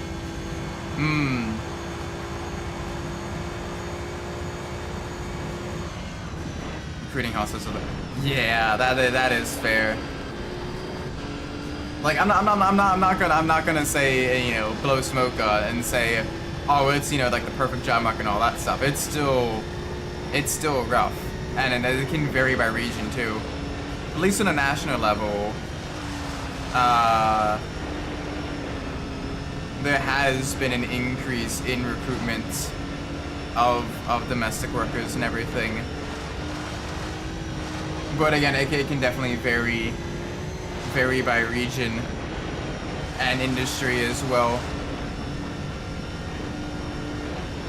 Like I know right now there's like a big push for a lot of like the blue collar trades, like, you know, like welding, plumbing and construction and all that stuff. But you kind of have to have, like, you know, like the certifications and licenses for that. So that may skew it slightly. Whereas like the tech jobs are kind of down right now. Like Microsoft just had their big replacements with from like domestic workers to like the H-1Bs and everything, which has been a bit rough because it's been affecting like the Microsoft games industry as well. Rip Forza. Rip Forza. Oof. Hopefully those that were laid off are able to maybe create like a spiritual successor that'd be better suited for like the AA racing game landscape, as that seems to be the way to go now. Like a lot of AAA racing games are kind of, you know, dropping the ball and everything, or fading fast. But like the AA and indie racing scene's been pretty strong. Like you got Wreckfest 2 continuously adding more and more content. And they've been like steady, you know, reaching out to the community and everything. This year, you know, Tokyo Extreme Racer 2025 is gonna be getting out of the beta. The sim racing side of things genuinely doing pretty alright. So you got some stuff. I'm gonna get like a bike or a moped. Yeah, moped would be pretty solid. You know, good on gas. You know, but still pretty quick, and you can, at least in the city, you can kind of drive it like, you know, actual car type of thing on like regular surface streets. Whereas with the bike, I'm not too familiar with biking laws in Chicago. Are bikes treated as pedestrians, or are bikes treated as cars? where you're from. I know here in Baltimore, the bikes are treated as cars, but you still gotta use like the dedicated like bike lanes and everything if they're available. You can't leave those.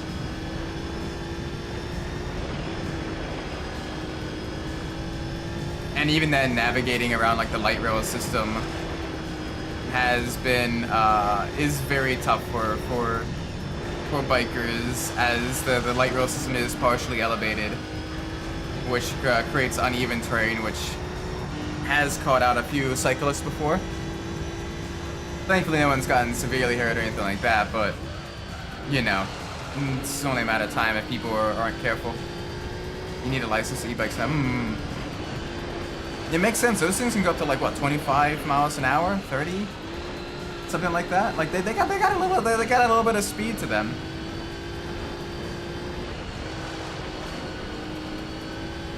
So probably makes sense. You need at least some sort of like provisional license.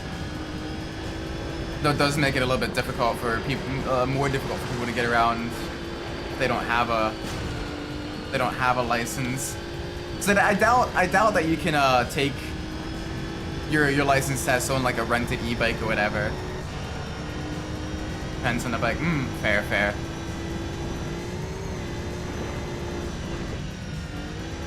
Need higher than a PCC motorcycle. Gotcha. So that's the motorcycle license. Got it. So he said he could probably, you know, maybe rent an e-bike to take the license and then, or have your own e-bike and then use that to take the license and be okay, I think. Like if you need the license to ride it, you could probably use that then to take tests to get the license. You'd think anyway, if they were smart, that's what they would do.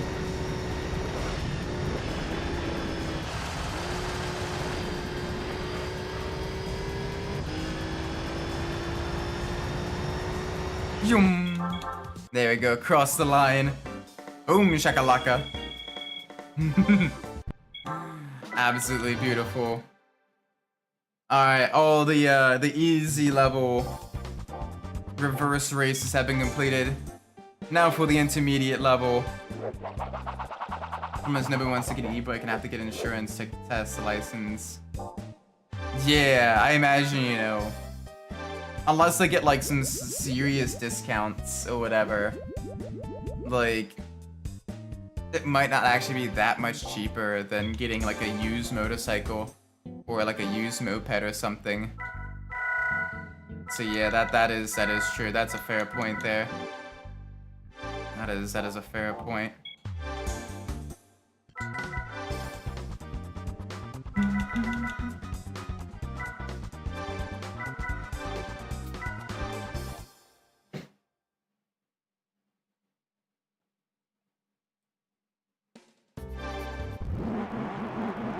Especially because, like, I saw some, like, used mopeds for, like, $600-700.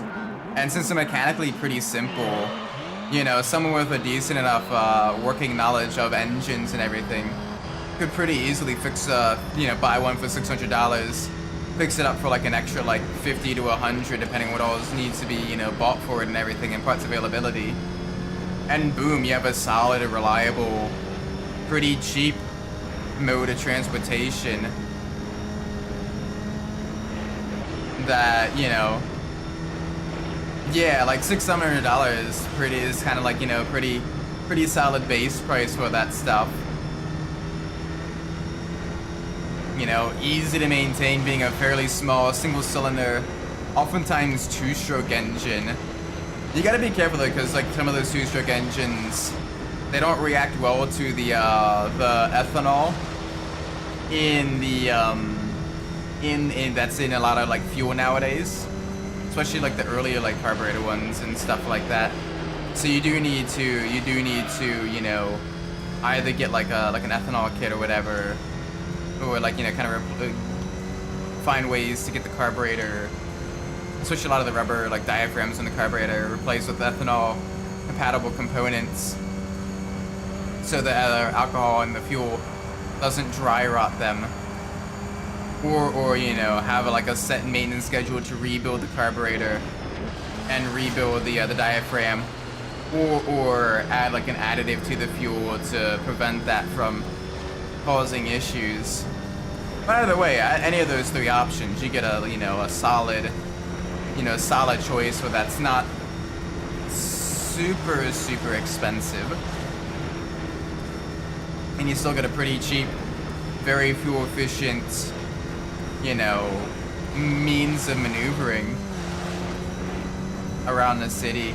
Like, yeah, you're probably kind of relegated to the city as you don't want to take that on like highways or anything like that, but you got options then. And by doing that, you probably make things like the gig economy and all that more economically feasible, doing like door dashing or whatever in free time if you want like a little bit of extra spending money or something. Maybe.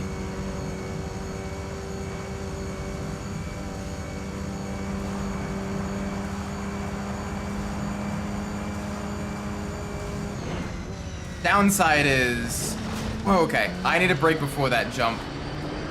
That is no bueno. That is no bueno. That is the downside of the reverse version. But with the downside with the mopeds and like the e-bikes and everything is, further up north, I doubt they're particularly enjoyable to ride around in the snow or in icy conditions. So you do need to be a little bit careful in that front. Maybe do some like, snow practice and everything, if possible. Do they make snow tires for mopeds? I don't know. I guess it depends on how quickly they're able to plow the snow as well in the city. Because if they're able to plow it, you just have to kind of watch out for like ice and slick spots then. Just be a little bit careful and bundle up. So, not entirely out of the option. Not entirely a deal breaker, but definitely one that makes it a little bit more of a harder sell. There we go. Yeah, we wanna get down to 5th gear before the jump there, because we go full speed and we just go flying, and we are not able to slow a vehicle down. And we don't want to do that. We want to make sure we're able to slow a vehicle down, make sure we're able to get it nice and planted for the corner and everything.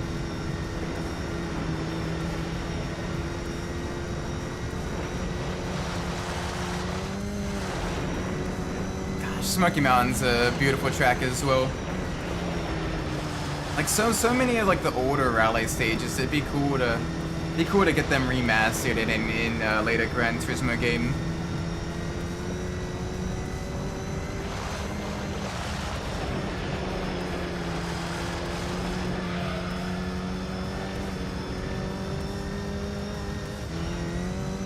There we go. Nice and smooth.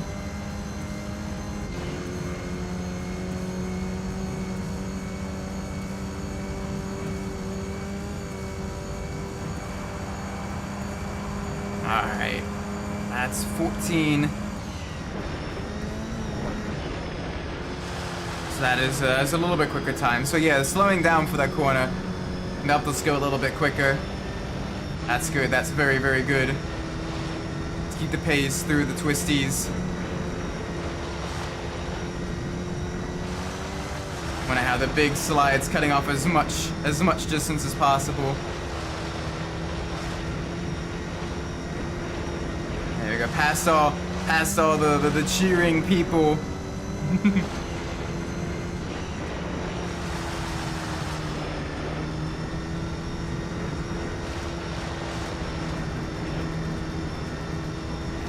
Here we go.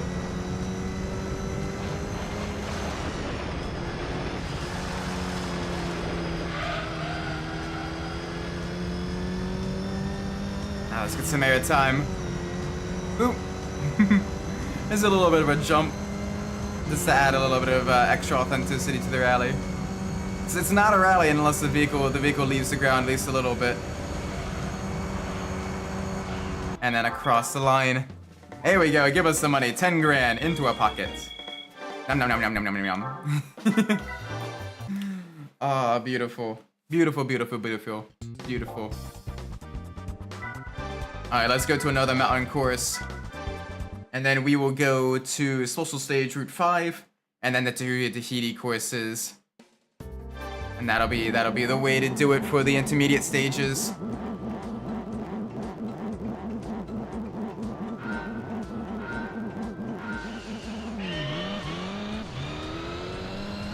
There we go, Evo versus Celica.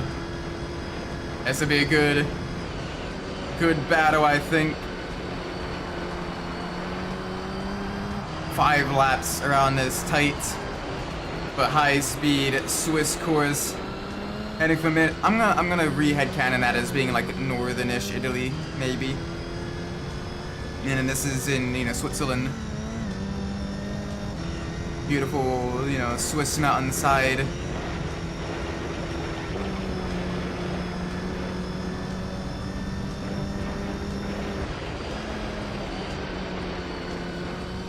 We go back again to the right.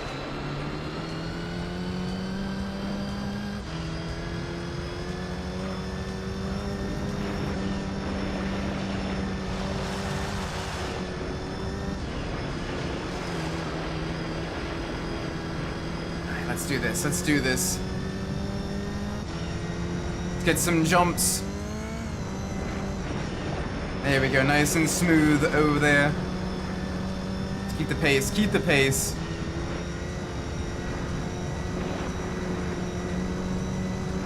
Yeah, we're gonna be doing some, probably like 120 lap times here. 124 for the first lap. Let's see if we can't shave off some time for the next couple. This is absolutely beautiful. Absolutely lovely. In the Evo.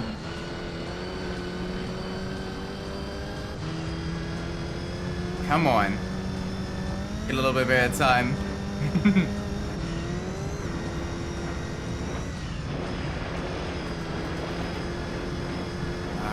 Alright, we got this, we got this. Big slide here, cut across the grass, back, little dab of the brakes. Back this way, we got the bridge ahead of us. The bridge section. There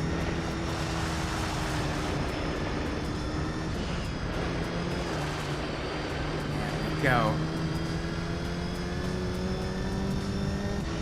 Just out of curiosity, chat, what is some of your favorite rally cars?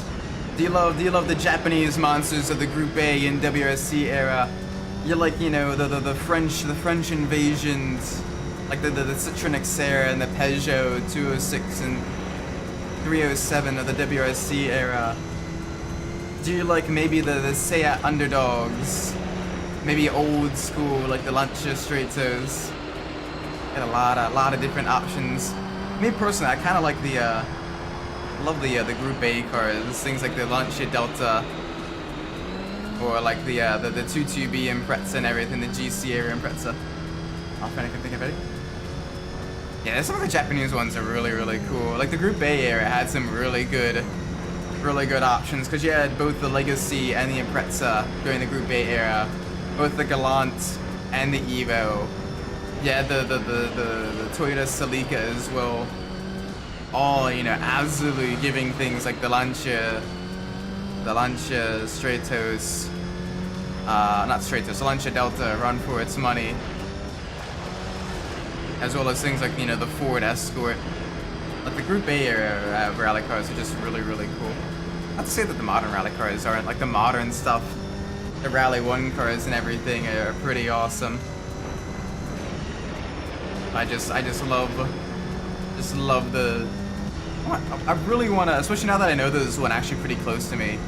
I want to go to a rally event sometime, either next year or the year after. I think that'll be a big, you know, kind of a big trip there. That would be fun. Yeah.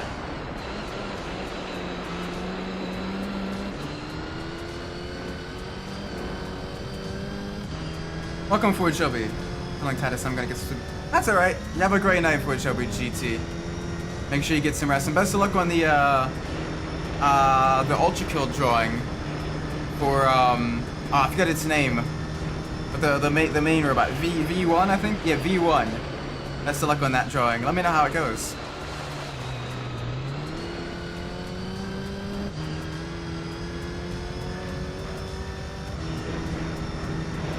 Gotta be a little bit careful through here. Back to the left.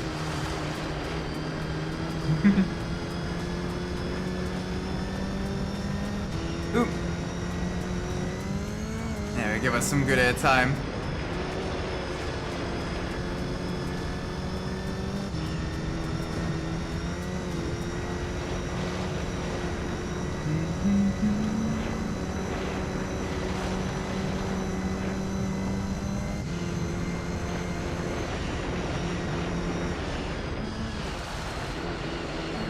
There we go. Final lap of the intermediate Swiss Alps reverse rally. So this will be a fun one. This has been a fun one. In the dust conditions as well. Bit of a shame they never did any night rallies with the section of the special stage Route 5. No night and dirt rallies until Gran Turismo 5 and 6 with the Toscana course, where it can get to nighttime there. But oh well. Okay, so they saw some pretty cool options though. Like the George the fifth rally in Gran Turismo 4. In the tight shut off streets of, Paris, going around the Arc de Triomphe. Pretty cool. The fact that Gran Turismo 4 had 2 different Paris tracks as well is pretty interesting. One for like the main races and the other for rally races. Even though both of them were about equal in terms of how tight and technical they were. It was a little bit crazy just how how tight they were. Alright. Let's do the next special stage, Route 5 rally.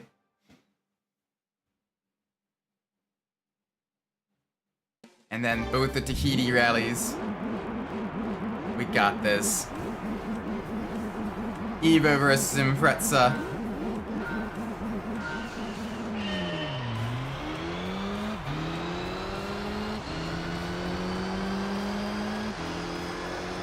Come on, let's get into slipstream. Down the start-finish straight for the first lap. There we go, alongside.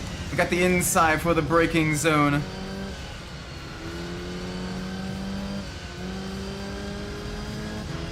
There we go.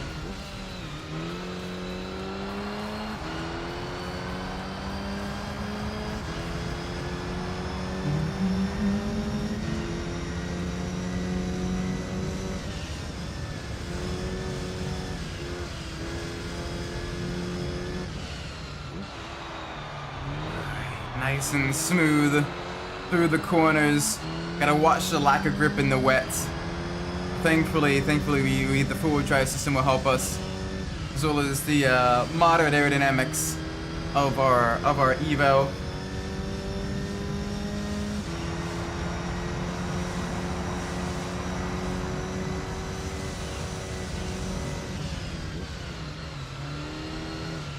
Go. Nice and ooh, okay. A little bit of unnecessary out of the hairpin. I gotta watch that. I gotta watch that a lot. But we're doing good.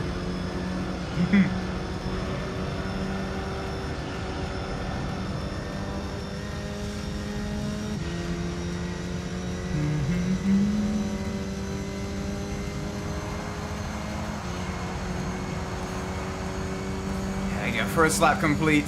2.5 seconds ahead of the Impreza.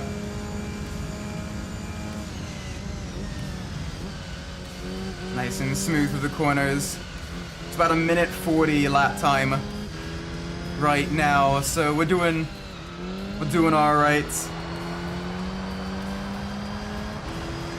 And then we got 2 Tahiti races in the Evo after this before we go to the Evo 7. And then we finish off the rally events. But we are blitzing through. We are rapidly adding to the overall percentage completion.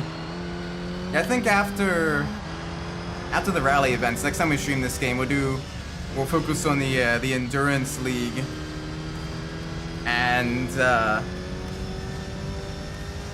get some of those events done, as well as the arcade mode single races. Gradually knock those out as well. Basically do an endurance event for a stream, and then afterwards do some arcade mode events if we have extra time. That way we can steadily knock that out. Cause I wanna do another 100% completion run on stream. We've already gotten all gold in the license tests. We've gotten the beginner league done. We got the advanced league done. Like we're doing pretty well for ourselves, I think. We'll be having the rally league complete by the end of the night. So that'll be very, very fun. Ooh, okay, gotta be a little bit careful there.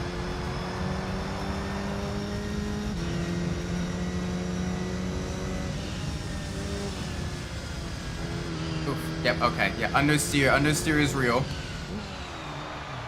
Understeer is very much real, so we want to be careful there.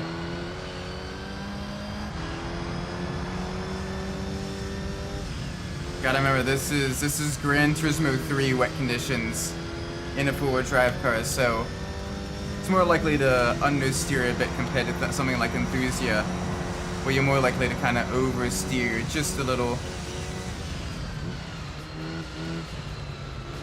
So you gotta really kind of use the brakes and the off-throttle rotation to get the car to do what you want to do.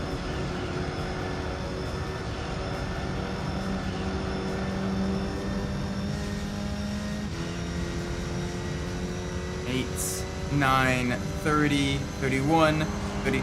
There we go, new fastest lap as well. I'll take that. There we go, give us the money. Give us the money.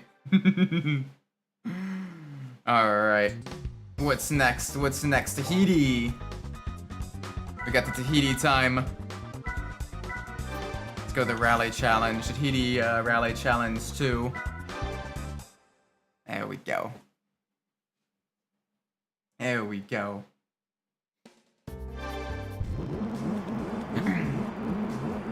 3-lap race here. And then we'll finish it off the intermediate events with the Tahiti Maze.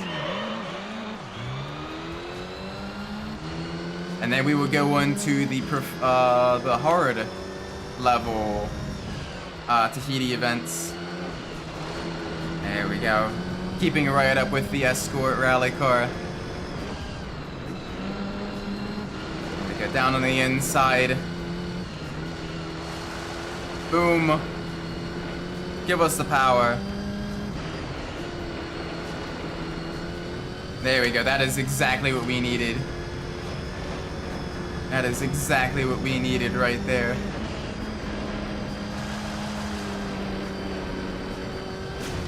Alright, let's keep the pace going. No issues, no problems.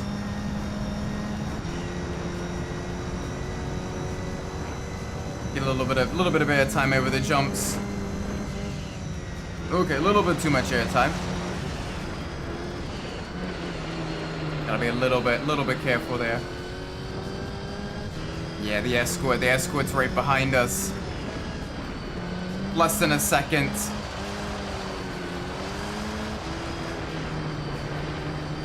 We're kicking butt still. Still we push. Still we continue onwards.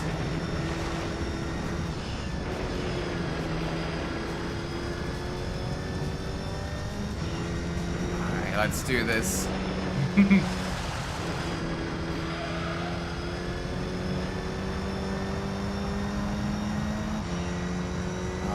alrighty. Oop, down the gears.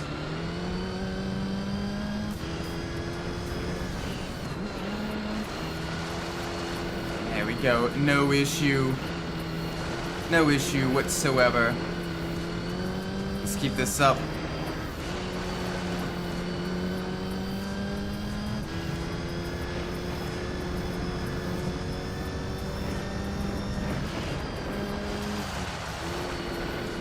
Halfway through the event, full send in our lovely Evo 6 rally car.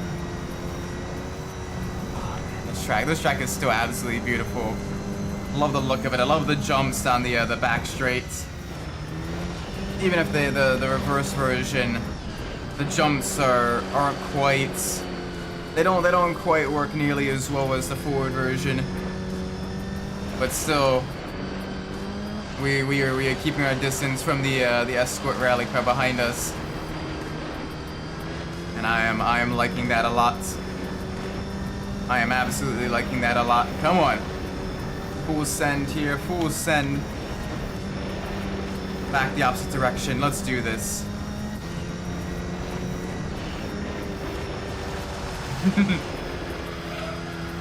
Ooh. Alright, one more lap for the intermediate Tahiti challenge race, and then we will be going to Tahiti again for the intermediate Tahiti maze race. And then we will have only the hard events left for the reverse rallies. This will be fun. This will be very, very fun.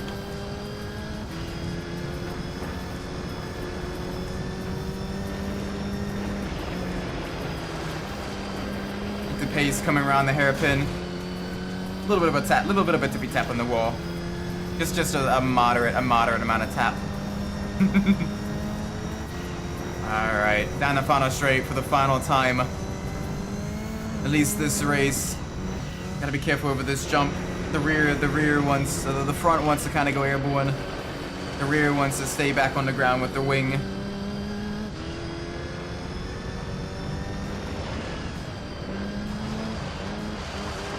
Come on. Let's give it a little bit more of the beans. Not too much further for this race. Not much further at all. There we go, I see the tarmac again. There is road. And there's the finish. Let's go! Very nice. 10 grand. Right in our pockets. Thank you, thank you. I'd like to thank my sponsors. I would like to thank all the fans that came. Alright. Now the Tahiti Maze Rally. And then finally we'll be doing the professional level rally events with the longest distance, with the highest tuned rally cars.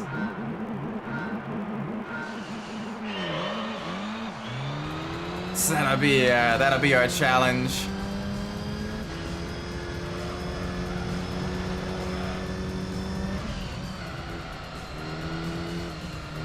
Come on.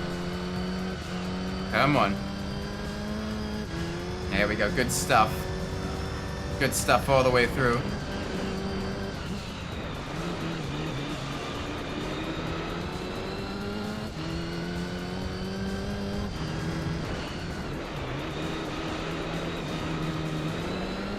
There we go.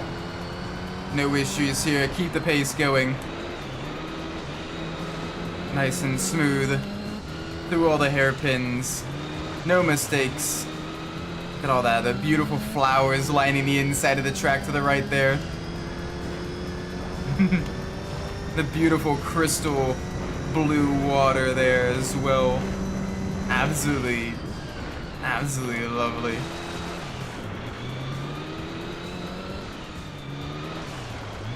Back to the left, back to the left.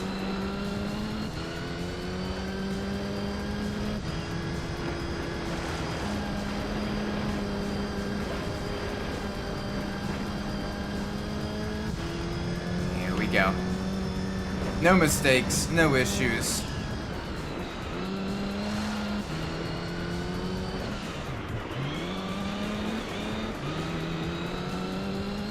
Ooh. There we go. Just absolute smoothness all the way through. Oh, that is beautiful.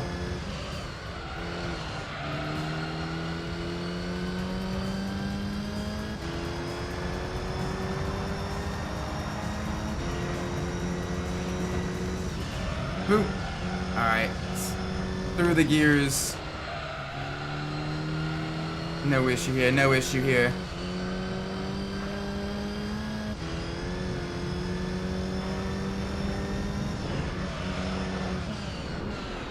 Oh boy, okay, we're good. We are very good.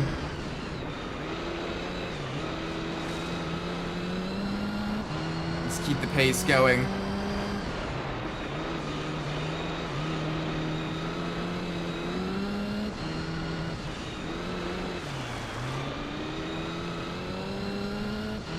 There we go, halfway through this event now. Keep it going all the way through, all the hairpins. Absolutely send this vehicle sideways everywhere. Because it is beautiful. It is beautiful to send it sideways. Get all kinds of drifts, all kinds of slides. That way put up some great photos.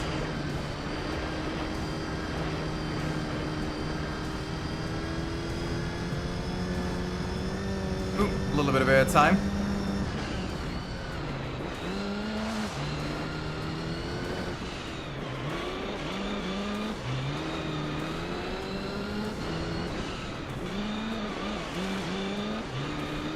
There we go.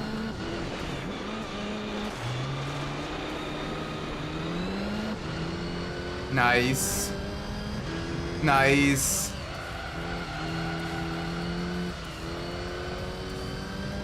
Perfect, perfect, perfect.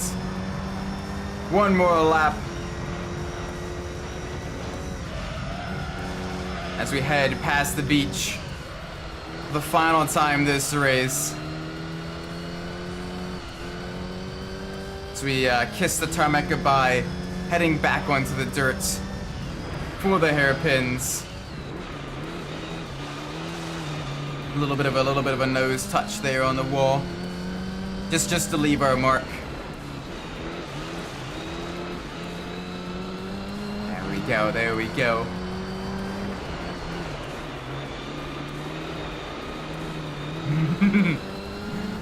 It is fun to absolutely send it sideways through the S's of the Tahiti maze.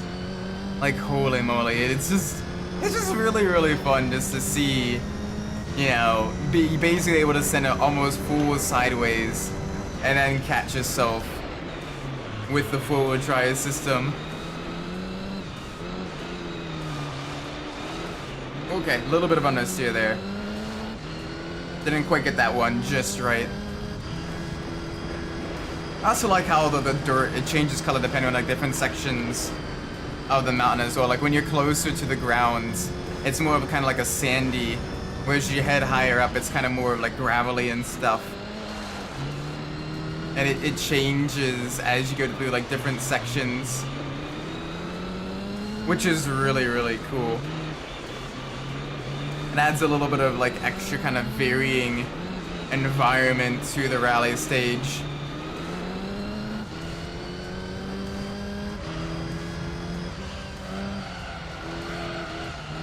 Alright, come on. And there's the finish line. Yum. Nice. Jaden, welcome. I'm now invested in Umbras. You and pretty much everyone on my racing team, it seems. They love...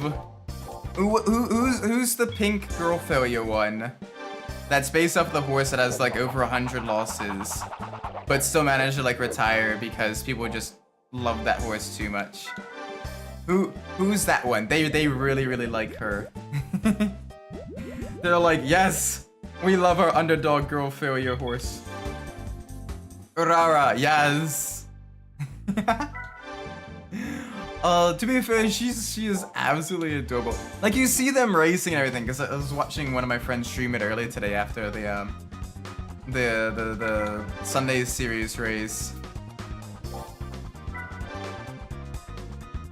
The only person who's not playing it, because I remember when the other game, EOS, yeah, that's a bit unfortunate as well.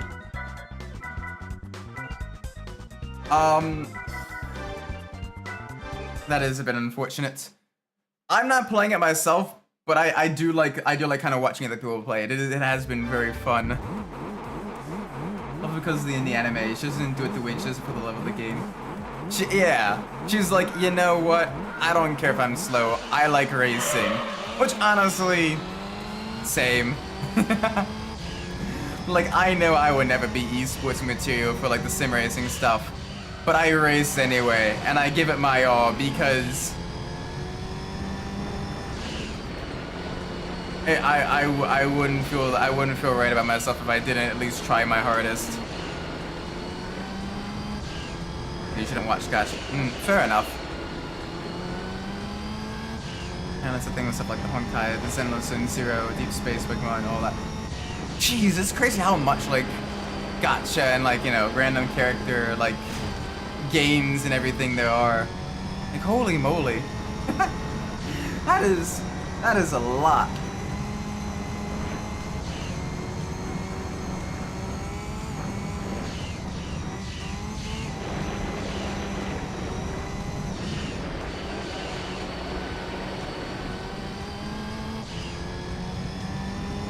And then Gorge Byro being a perfectly healthy retirement because it turns out, yeah, he never went off. He was just literally like the jokester.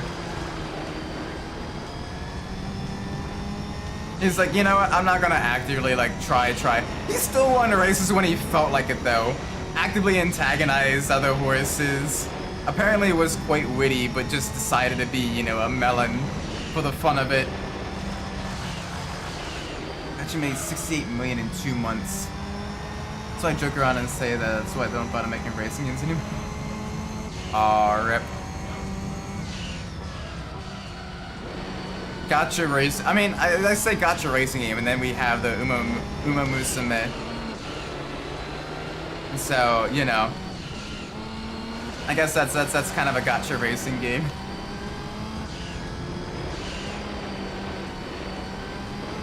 But seriously though, make a racing game with waifus. Do it. Do it now. I would take your entire stock. Honestly, it'd be kind of fun. Not a gotcha racing game, I forget which one. Some outfit in the game or in the victory animation, she takes a t-shirt launcher and swings it to the camera like a bat.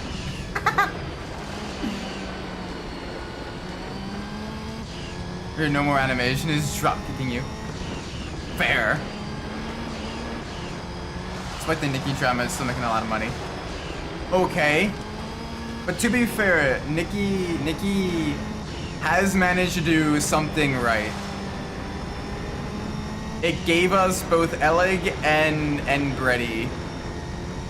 Tummy supremacy. Tummy supremacy. Give me the squish. Give me the person I can use as a body pillow at night.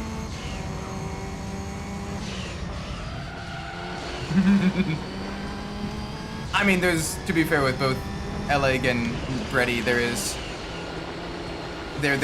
definitely squish elsewhere as well, but tummy squish too. Yeah. I roll Goship is good because not only is he trouble, he knows exactly when to be trouble.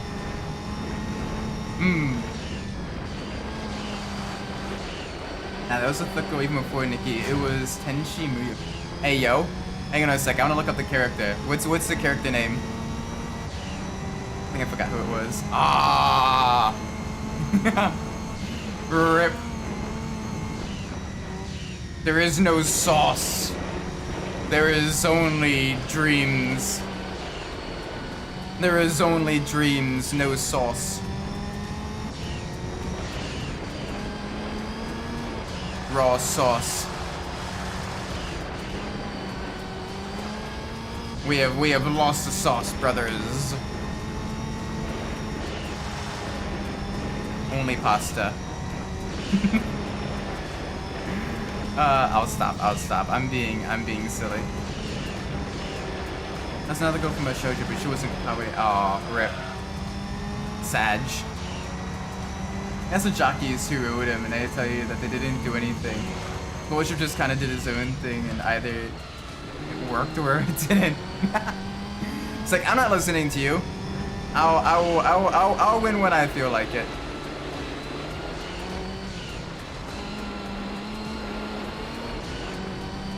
Gotta love. Look, all I'm saying is, I hope for future Uma Musume, they include the horse Skibbity Riz. I really want to see what she's like then. Vodka and Raisha. Vodka.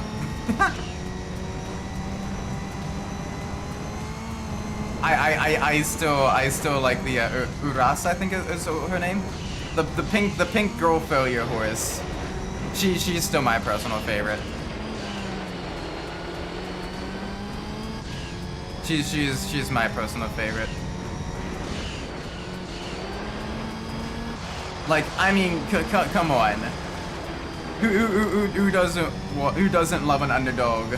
That regardless of, you know, how well or poorly she does, still tries the hardest.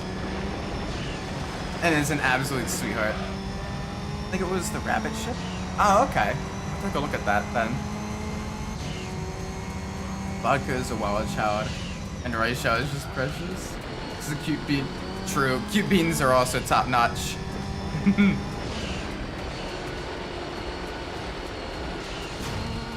was trying to look up and I found only Girls and Panzer with 10 waifus. I mean, 10 waifus. Look at all the Brazilian fan art of the different Hololive girls. Like, holy moly. Nice. Very nice. I love Brazil.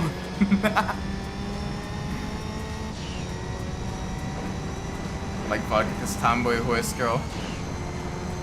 Oh, wait until you start watching Tomo Umari. She is tomboy horse girl VTuber. They nerfed the rabbit shit there. I remember her being thick in the manga. Dang! They took away her armor plating. Isn't Rouge the Bat Latina? I mean... if Shadow's got a crush on her, then we know the answer, you know?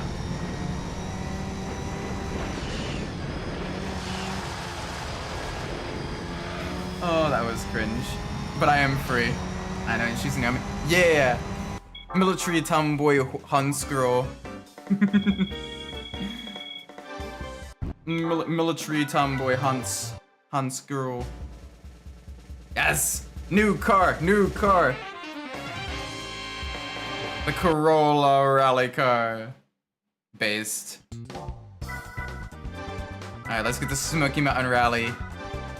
Let's complete this one as well. Coming down the mountain. One of many children. Everybody has their own opinions. Everybody. Sorry. We vibing.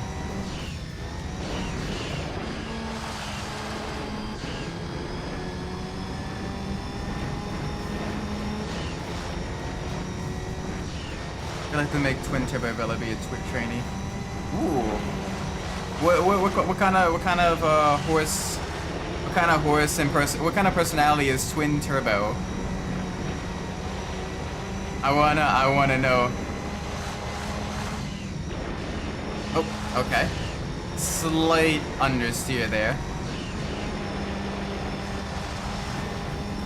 ever so slight understeer.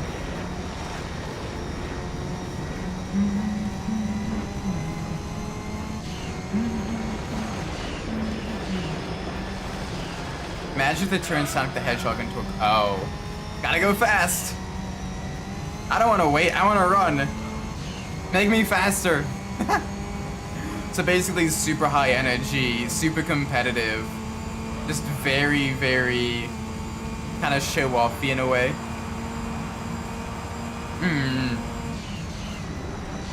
I see, I see. You know what? That be based. That would definitely be based. Do it. Do it. Give us more hunts.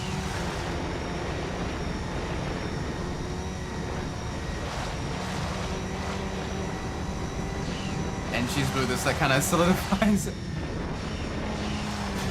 Perfect. Hell no. Hell no. It's like, no. She's blue, dabba-dee, dabba-da, dabba-dee, dabba-da, dabba-dee, dabba-da. So listen up, here's a story about a horse girl that lived in a horse world. And all night, and everything she sees is just blue, like her, inside and outside. Alright, I'll stop.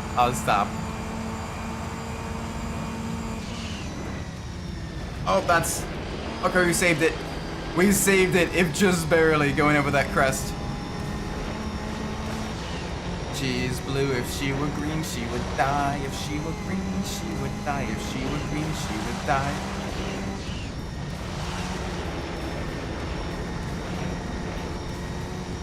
Ooh. There we go, checkpoint 2. We got 7 laps here.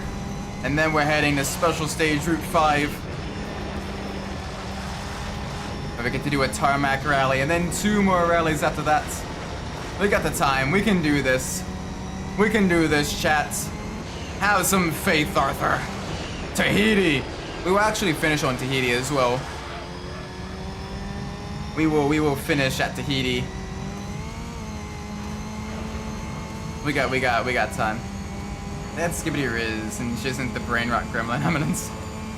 Yeah. Make her like addicted to her phone or whatever, or something silly like that. I don't know.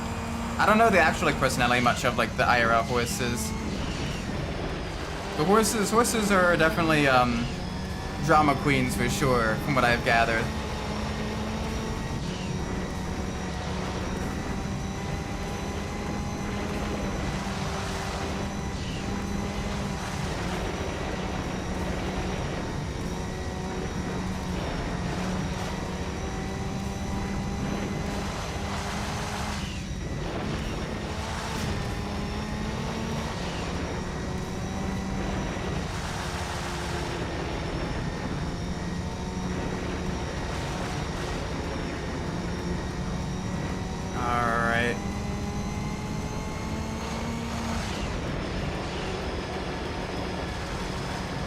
There we go.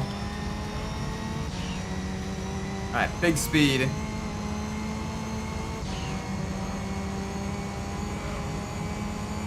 No issues here.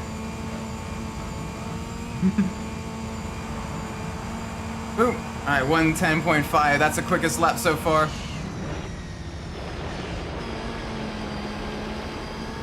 There we go. That was smooth. That was clean through that one. To the first turn. Apparently Goldship's father, staying gold. Stay gold, pony boy. Was also an absolute menace on the track. Could often cut across and cut off other horses. Jeez.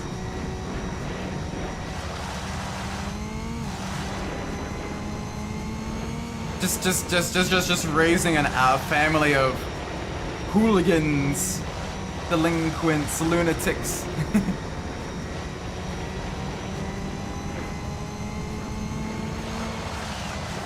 It's crazy how much money there is in like horse racing as well. Like, holy moly. I was not expecting that. Like, especially compared to like auto race, and like, damn. People go crazy over that stuff. It's a huge industry. Personally, regular horse racing ain't quite for me. But like watching the horse girls, you know, in Umbras, at least that's kind of cute. It's a horse girl shoe is maybe gonna go around in that kind of tattered trench coat. Oh, is that the sustained gold is also in Umbras? Sweet. Do they have any like interactions?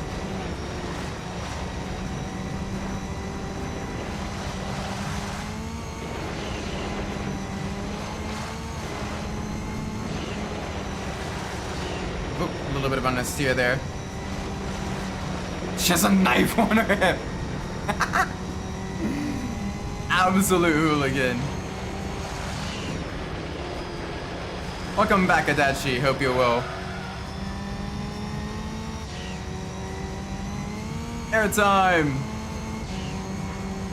Sonic Fernando is already bad enough. We don't need more encouragement. Hey, look, it can't get any worse than Sonichu, okay? It can't get worse than Sonichu.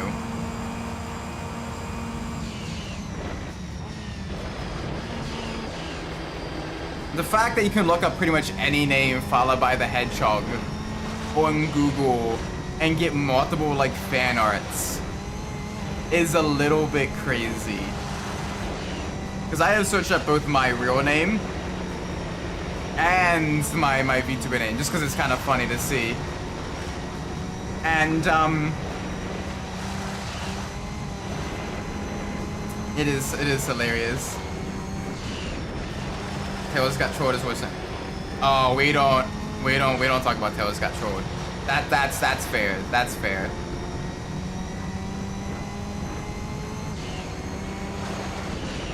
I had pushed that to the dark recesses of my memory. Isaac the Hedgehog. Oh boy.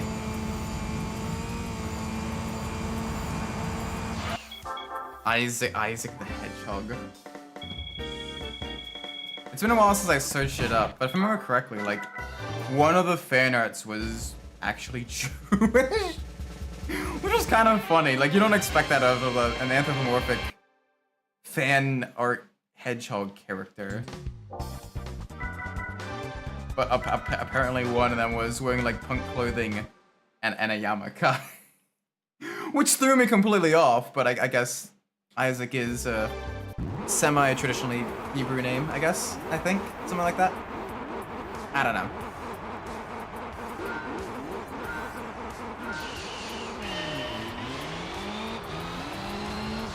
Oh, acceleration! Speed! There we go. Up into the lead, 5 laps.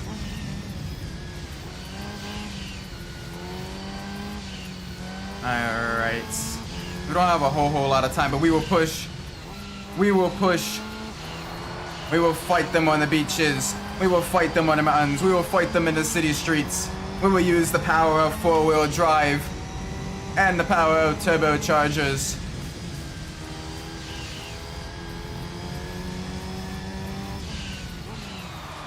Until we have won all the rally events. Ow. Understeer.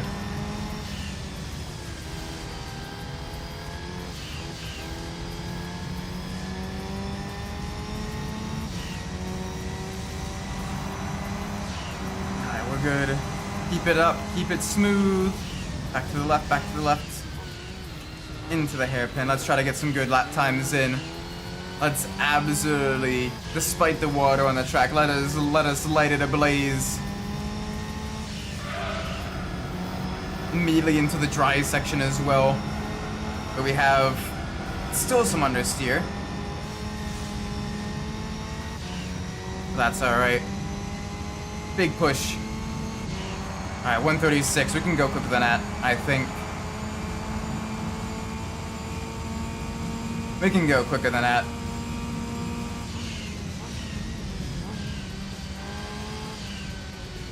Oh boy. A little bit on the steer.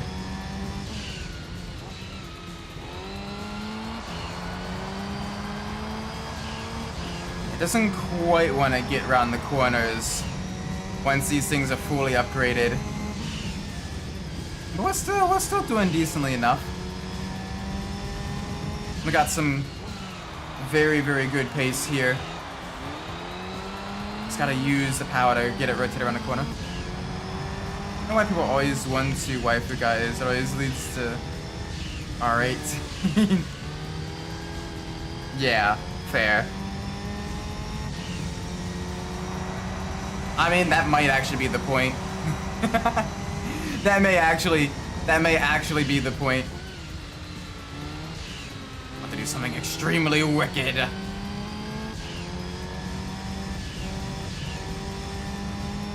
I am going to make waifus of everything. Waifu the world. Oh wait, we already did that, Earth-chan.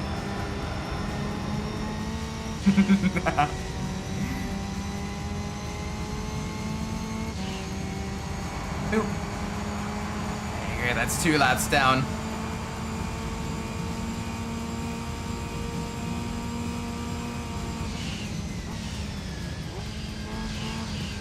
We reach our top speed right at the very end of the back of the main straight. I like that. That is good. Thank you, grazie ragazzi. Back to the right, back to the left, through the corners.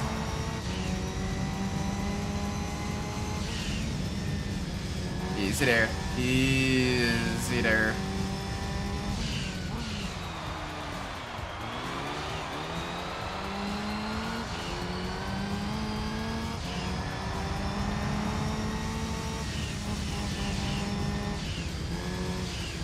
Whoop. Okay. We're good. We are very good. Nice and smooth.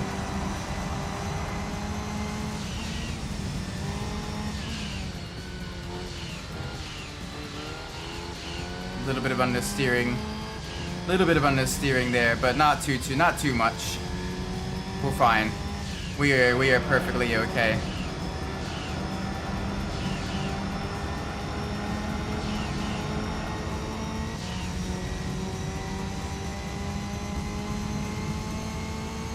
All right, 2 laps to go.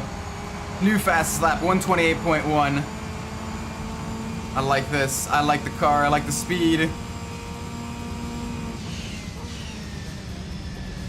After this, we head to the Swiss Alps to do our final event there, and then we finish it off with the Tahiti rally. So we're gonna have some great racing. Essentially 3 more events to go.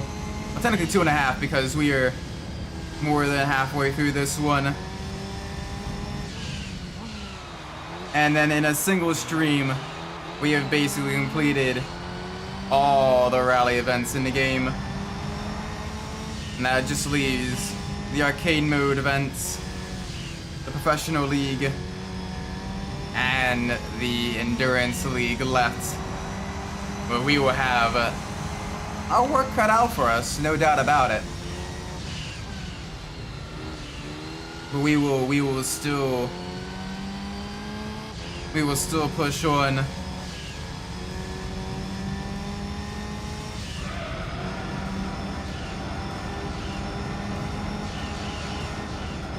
Oop, okay, a little bit of understeer.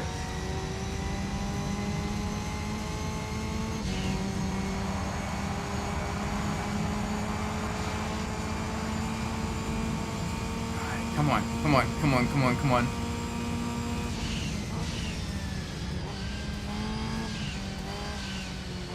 One more lap on these wet streets.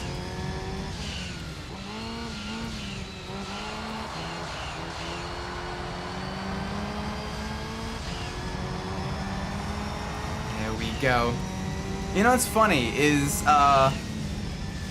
when I first built my PC, for like emulation and like PC gaming and all that stuff, You know, the first game I actually completed to test everything out it was actually Gran Turismo 3. I did a 100% completion run of Gran Turismo 3 back in 2022, I believe. Yeah, 2022, summer of 2022. So that was fun. The previous time I did a 100% completion run of Gran Turismo 3 was 2020 during the pandemic. So it seems like every 2-3 years I'm doing a 100% completion run of the game. But it's fun though, I genuinely love this game. I love playing this game. It is really, really fun. There we go. Ooh. Very, very nice. Give us the car. Give us the car. The beautiful Impreza rally car prototype.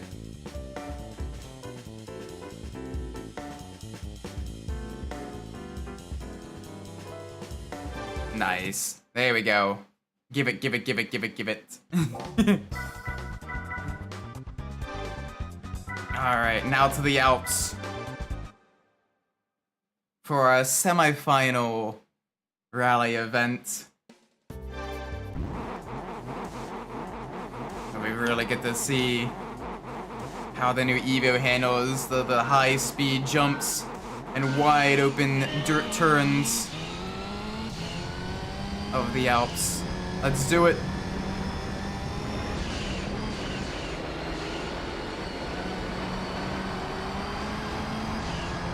There we go. Beautiful. Beautiful. No issues here.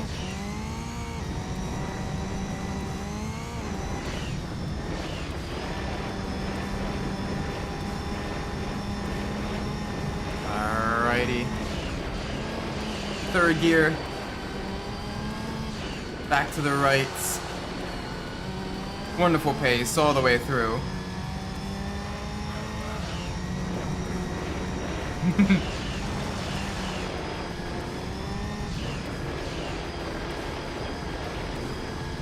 Yes. Yes. Full send.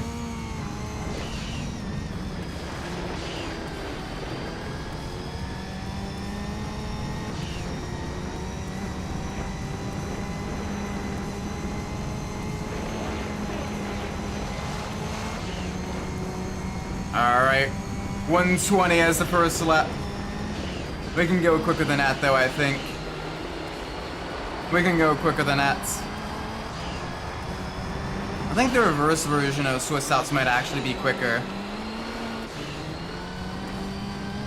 Because the corners get progressively tighter, as opposed to progressively wider at the heel of the boot.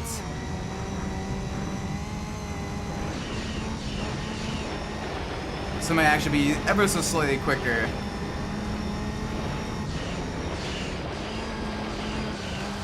But I'm not too sure. It feels quicker. The reverse version definitely feels quicker. But that might just be a me thing.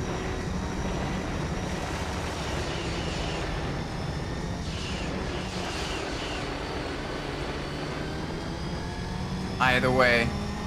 Lap 2 almost complete. Everyone getting pictures of our car. Big jump.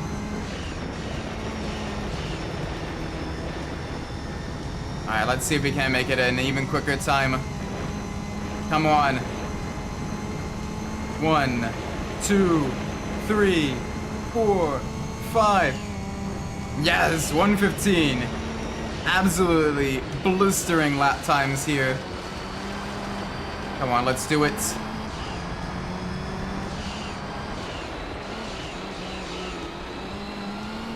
Kitty! Hi, Kitty. The kitty has joined the stream. Hi there, Bean.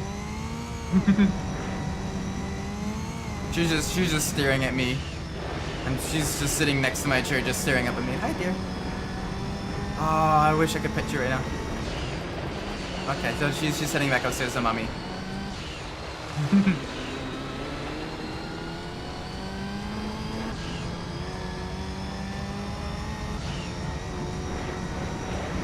Alright, not too much further. 2 events left. We've done a lot of racing, a lot of off-road racing this stream.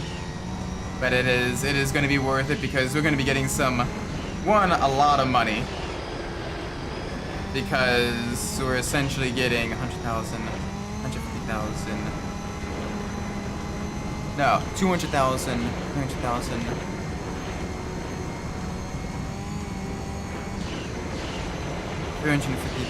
$350,000 in-game currency, plus a whole bunch of rally cars, plus the big one if we complete all the rally events. You might be wondering, Isaac, what the hell are you talking about? The big one. The big one. It is vaguely a rally car, but it is so much more.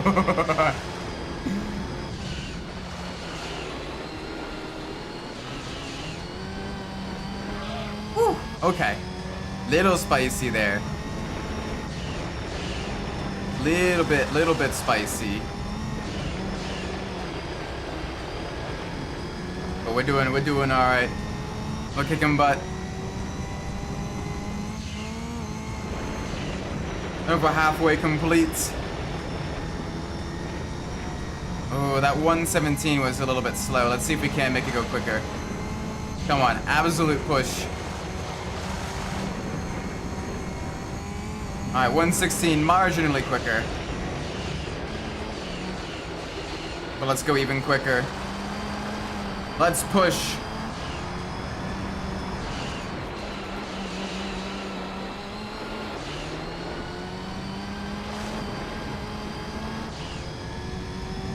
Alright, come on.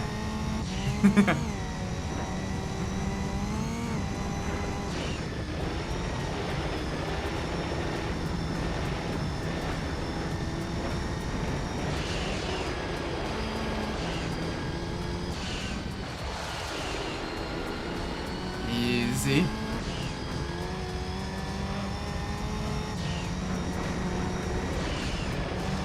Yeah, we're doing very well here. No issues whatsoever. Just keeping the pace going. Keeping the speed.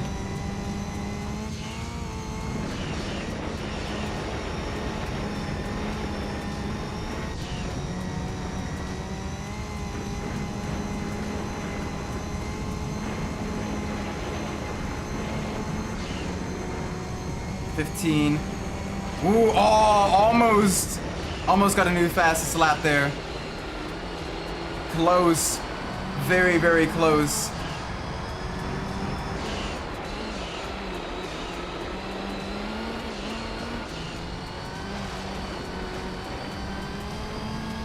A little bit slow out of the hairpins. A little bit slow out of the double hairpins. We are absolutely making that Celica eat our dust, though. Wonder what the rally car would be that we win for this one. We already got the Corolla, we already got the Celica. We got both the Fords. We got the... Oh, I think this might be the GC Impreza. I think this might be the GC Impreza. Or if it's not that, it would maybe be one of the Evos. I think it's the GC Impreza though. I'm like 90% sure it's the older Impreza. Either way, we'll find out in about a minute and 20 seconds. So let's push all the way to the finish line, and then we will have one more rally race to go. Let's do it, chat. Full send, no regrets, no mistakes, no tippy taps on the walls. Little bit spicy there. Little bit spicy there.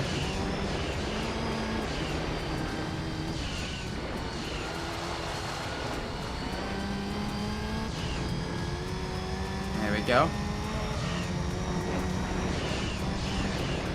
Alright, alright, alright, alright, alright. Come on. Let's do this. Keep the pace, keep the speed. Ooh. More gears.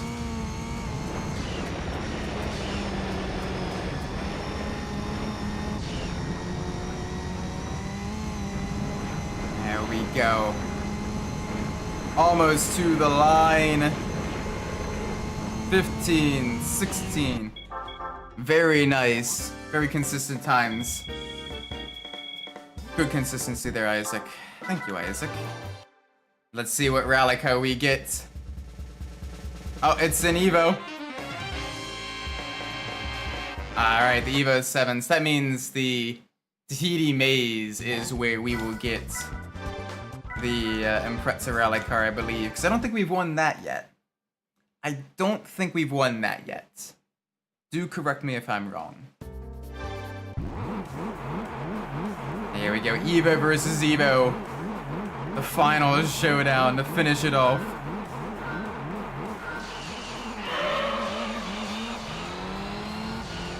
There we go, at the better launch.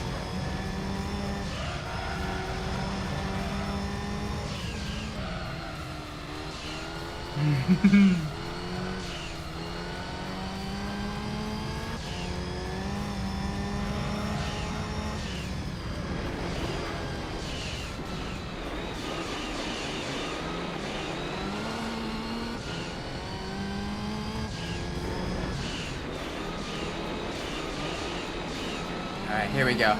Good stuff, good stuff. All the way.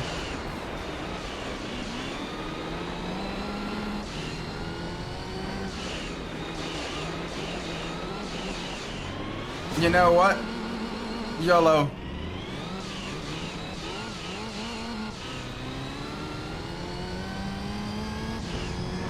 YOLO.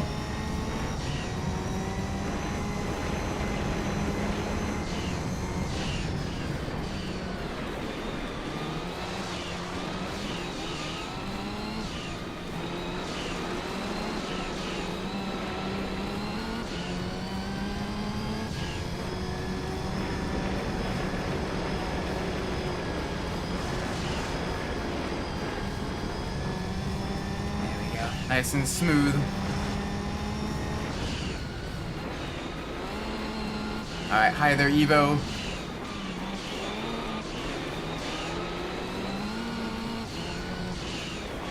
Come on, let's get a very, very solid first lap of our final rally event of the night. Sideways through every hairpin.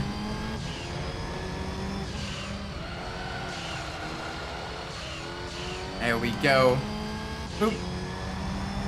Just keep grabbing gears. There we go. First lap complete.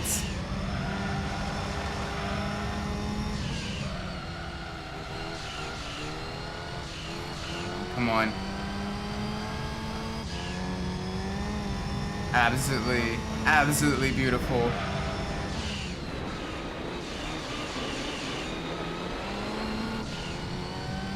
Beautiful scenery, beautiful cars, beautiful track as well. All the mountainous hairpins.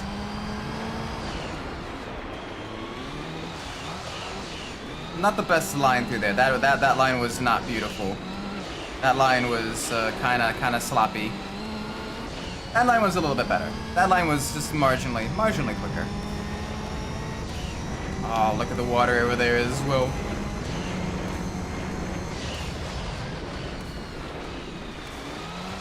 Go. Easy, back to the left. Carry as much speed as we can through these corners. Get as much traction down as we can out of them.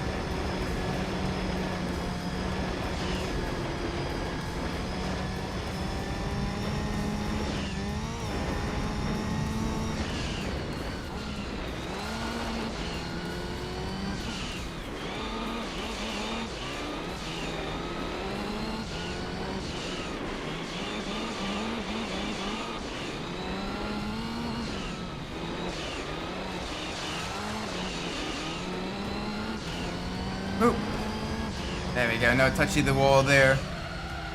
It's nice and smooth. Past all the beachfront resorts.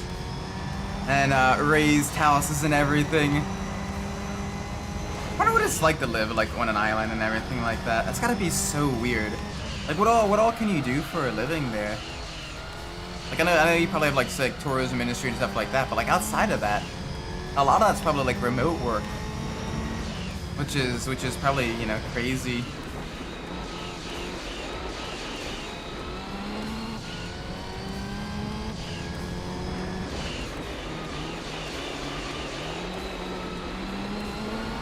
I always wonder what it's like though,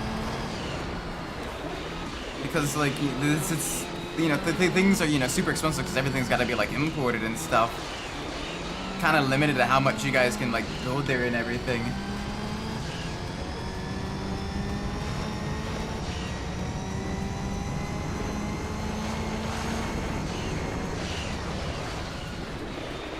I have to look that up after the stream actually. Like how people like work and everything on like islands and stuff, like so especially like smaller islands. That's gotta be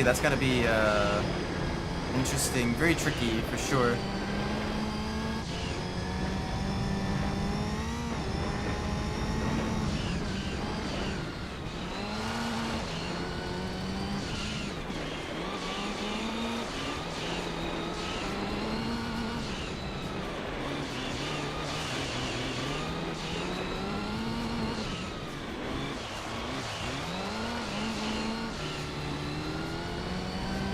Here we go, nice and smooth through the downhill section.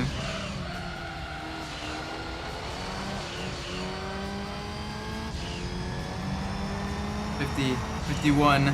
Oop, alright, two more laps to go for a final race of the night. Our Evos and our Imprezas have done us well all the way through.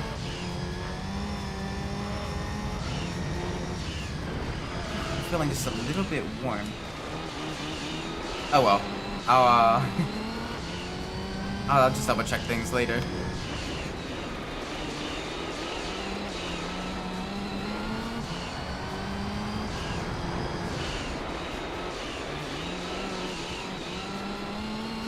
There we go, round there.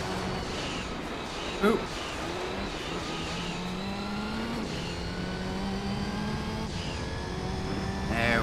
There we go. Nice and smooth, nice and calm. No issues at all.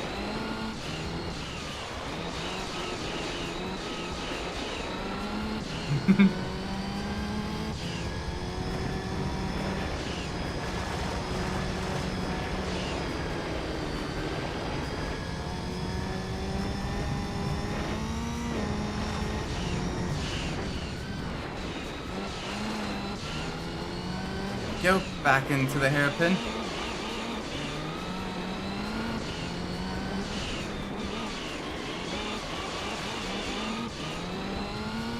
Heading close to our final laps as we just steadily working our way through. I mean, it is absolutely, oh, man. Like I said, I've said this quite a few times to stream, but it just, seeing this with just PS2 graphics, like I'd love to see an HD like version, you know, Gran Turismo 7, you know, style Tahiti maze. I think that would probably be like one of the ones that would best lend itself to, you know, Gran Turismo 7 as well. So it doesn't have like crazy jumps or anything that like some of the other rally courses have. It's technical, it's complex. It's long enough that, yeah, like even the high performance Group B cars could still be, you know, have long enough laps and everything. You got very technical sections, but you got some high speed sections too. And they really test, you know, driver control. It'd be a fun one. I think it would be a fun one for sure.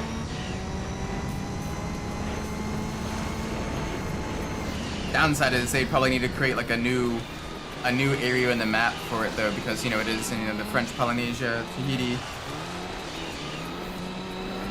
which doesn't really show up on either the America, Asia Pacific, or the European map. So you know, you do need to probably like create like a separate section for something like that.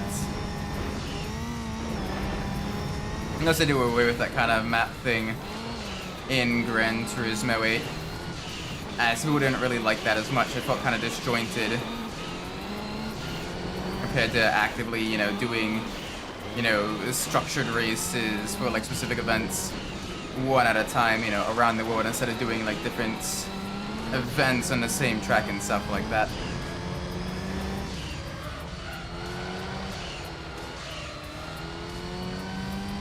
Plus, it just made it hard to keep track of everything. There we go.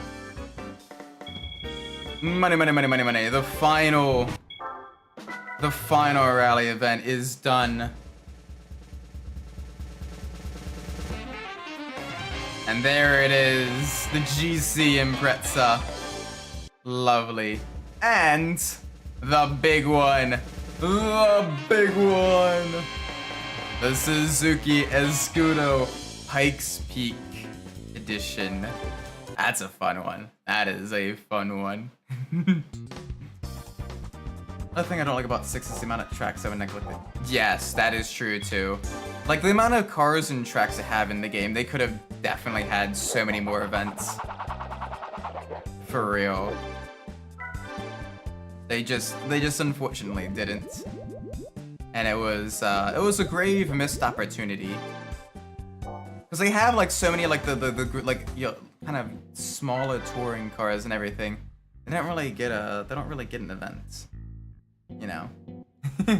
Or like the rally cars, they get like 2 events when they could have done so much more with that in the rally tracks. But oh well. Anyway, we are now at 61% complete for Gran Turismo 3.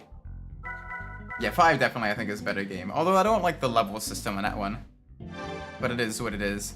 But let's make sure we save. Make sure we save for the night, as it is beginning to get late. Thank you all so much for watching. I do appreciate it. If you enjoyed the stream, please make sure you leave a like, subscribe.